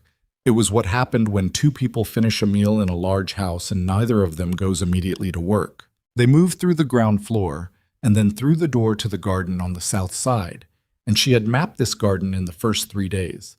She knew the path, the stone border, the place where the gravel ended and the grass began, the bench near the east wall that she had sat on twice in the evenings when she needed air and quiet, and the particular privacy of being outside in a space that felt like it didn't require anything from her. Vittorio walked beside her, not slightly ahead, not slightly behind. Beside. She had noticed him adjusting this over the past 3 days. The unconscious forward-leading tendency of a person accustomed to moving through the world with authority, the deliberate adjustment, the ending up even with her. He had been doing it without comment and without drawing attention to it, which was the right way to do it, and she had not said anything, which was also the right thing. The organization meets at the end of the week, he said. The full group. I'll address what happened. All of it. How will they respond? With varying degrees of difficulty, he said. Sandro is solid. 3 or 4 others I'm certain of. The rest will need time. And the northern corridor? We rebuild it. Smaller to start. Cleaner. A pause. Some of what Marco had set up was corrupt from the foundation. Ferretti had been inserting people into our logistics chain for longer than the last year. We're finding them. How many? 6 so far, probably more. She absorbed that. He was thorough. He was patient, Vittorio said. And there was something in his voice when he said it. Not grief exactly, something adjacent to it. The particular weight of someone processing a loss that doesn't have a clean category. She did not push it. Some things needed to be walked beside rather than addressed directly. They continued down the garden path. The sun was out. She could feel it on her face, on her left arm, where her sleeve was rolled. The torn jacket was in the trash. She had asked Carla to dispose of it that morning and had not felt particularly sentimental about it, which she took as a sign that she was all right. Elara? Vittorio said. Yes. I want to tell you something that I've been... He paused. Something I haven't said well yet, in any of our conversations. She waited. When I agreed to the arrangement with your father, I didn't think about you, he said. As a person, you were a solution to a problem. I'm not telling you this to... I know why you're telling me, she said. I want to say it anyway. Then say it. I was wrong to reduce you to a function, he said. You came into this house as a consequence of a transaction, and you shouldn't have been a consequence of anything. You should have been asked. A pause. I know I can't undo that. I know it's not... Vittorio, she said. Yes. You are a man who makes precise calculations. I am a woman who structures the world through patterns and analysis. Between the two of us, we have approximately 1/4 of the emotional vocabulary of a normal person. A pause. Is that a problem? He said. I don't know yet, she said honestly. I think we're going to have to invent some of it as we go. She heard him exhale. Slow. And at the end of it something that might, from a different man in a different register, have been a laugh. From Vittorio it was simply an exhale that had warmth in it. I can do that, he said. Yes, she said. I think you can. They reached the bench near the east wall. She sat. He sat beside her. The sun was warm and the garden was full of the sounds of early afternoon. Birds, a distant vehicle on the road beyond the property wall. The wind across whatever was planted in the beds to her right. She thought about the morning she had sat at the small kitchen table in her father's apartment, with her hands flat on the surface and her white cane against the chair, listening to a car idle for 11 minutes outside. She thought about the way she had felt that morning. Not frightened, exactly. Something more specific than frightened. The feeling of walking into a dark room and not yet knowing its dimensions. She knew the dimensions now. Not all of them. The house was still giving her new details every day. A sound in the east wall she hadn't catalogued. A change in Carla's morning routine that suggested something she hadn't yet determined. The way the garden changed acoustically as the season moved. There would always be more to learn. That was not a problem. That was what made a space worth inhabiting. She thought about Marco Belandi. He was not in this house anymore, and would not be. And the organization was in the slow process of excising the presence he had left behind the way a body expelled something foreign. She did not feel uncomplicated about him.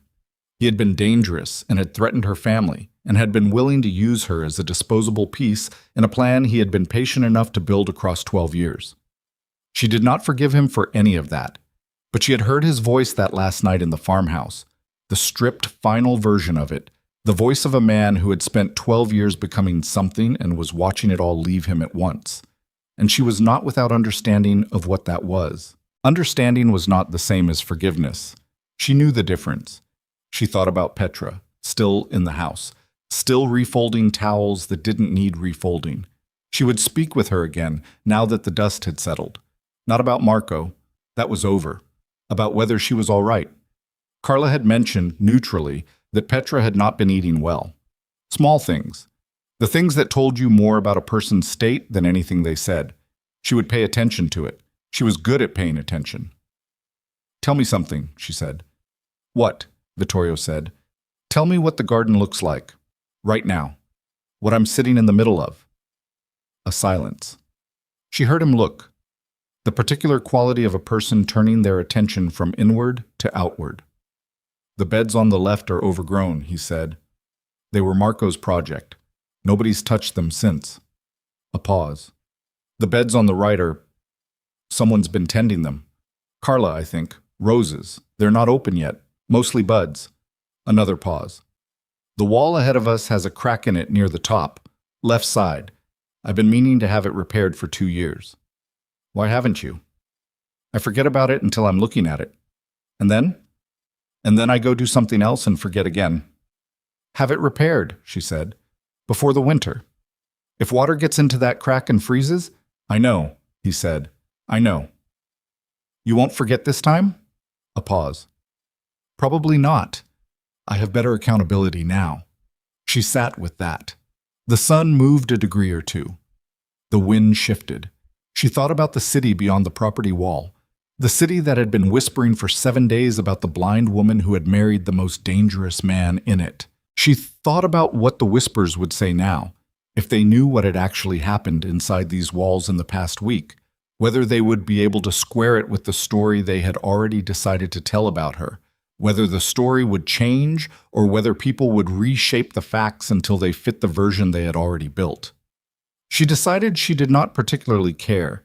She had spent 5 years managing the story other people told about her. The tragedy, the poor Voss girl, the one who would need help her whole life. She had managed it carefully and skillfully, and she was tired of it. Let the city whisper what it wanted. She knew what had happened, and so did Vittorio, and so did the handful of people inside this house who had been present for any of it. That was enough. That was actually more than enough.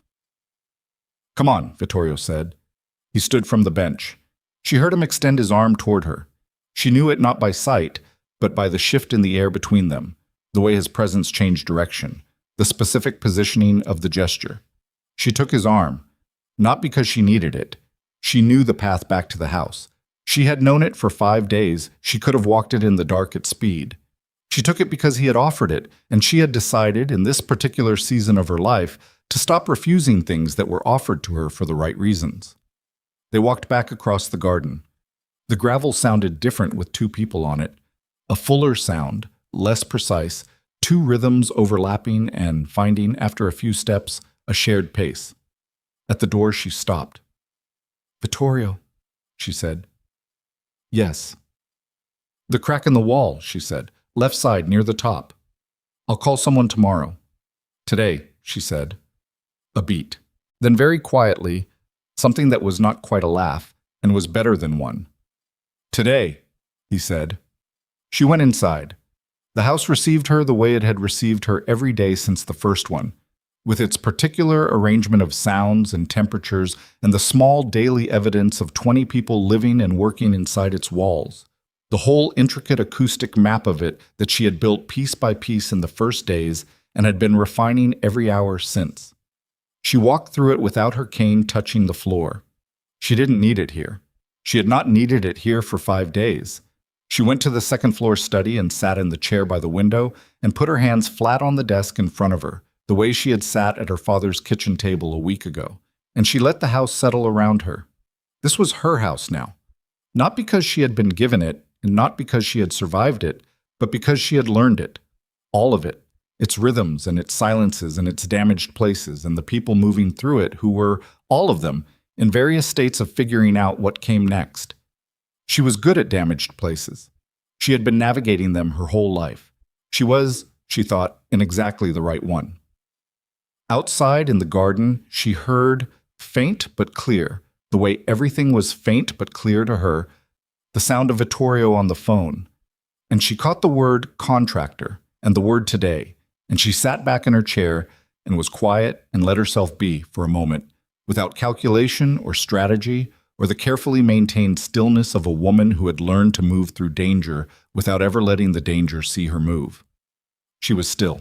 Not the performed stillness of someone who had learned to pass through the world without taking up space. The real kind. The kind that didn't need to explain itself. The house held her. She let it.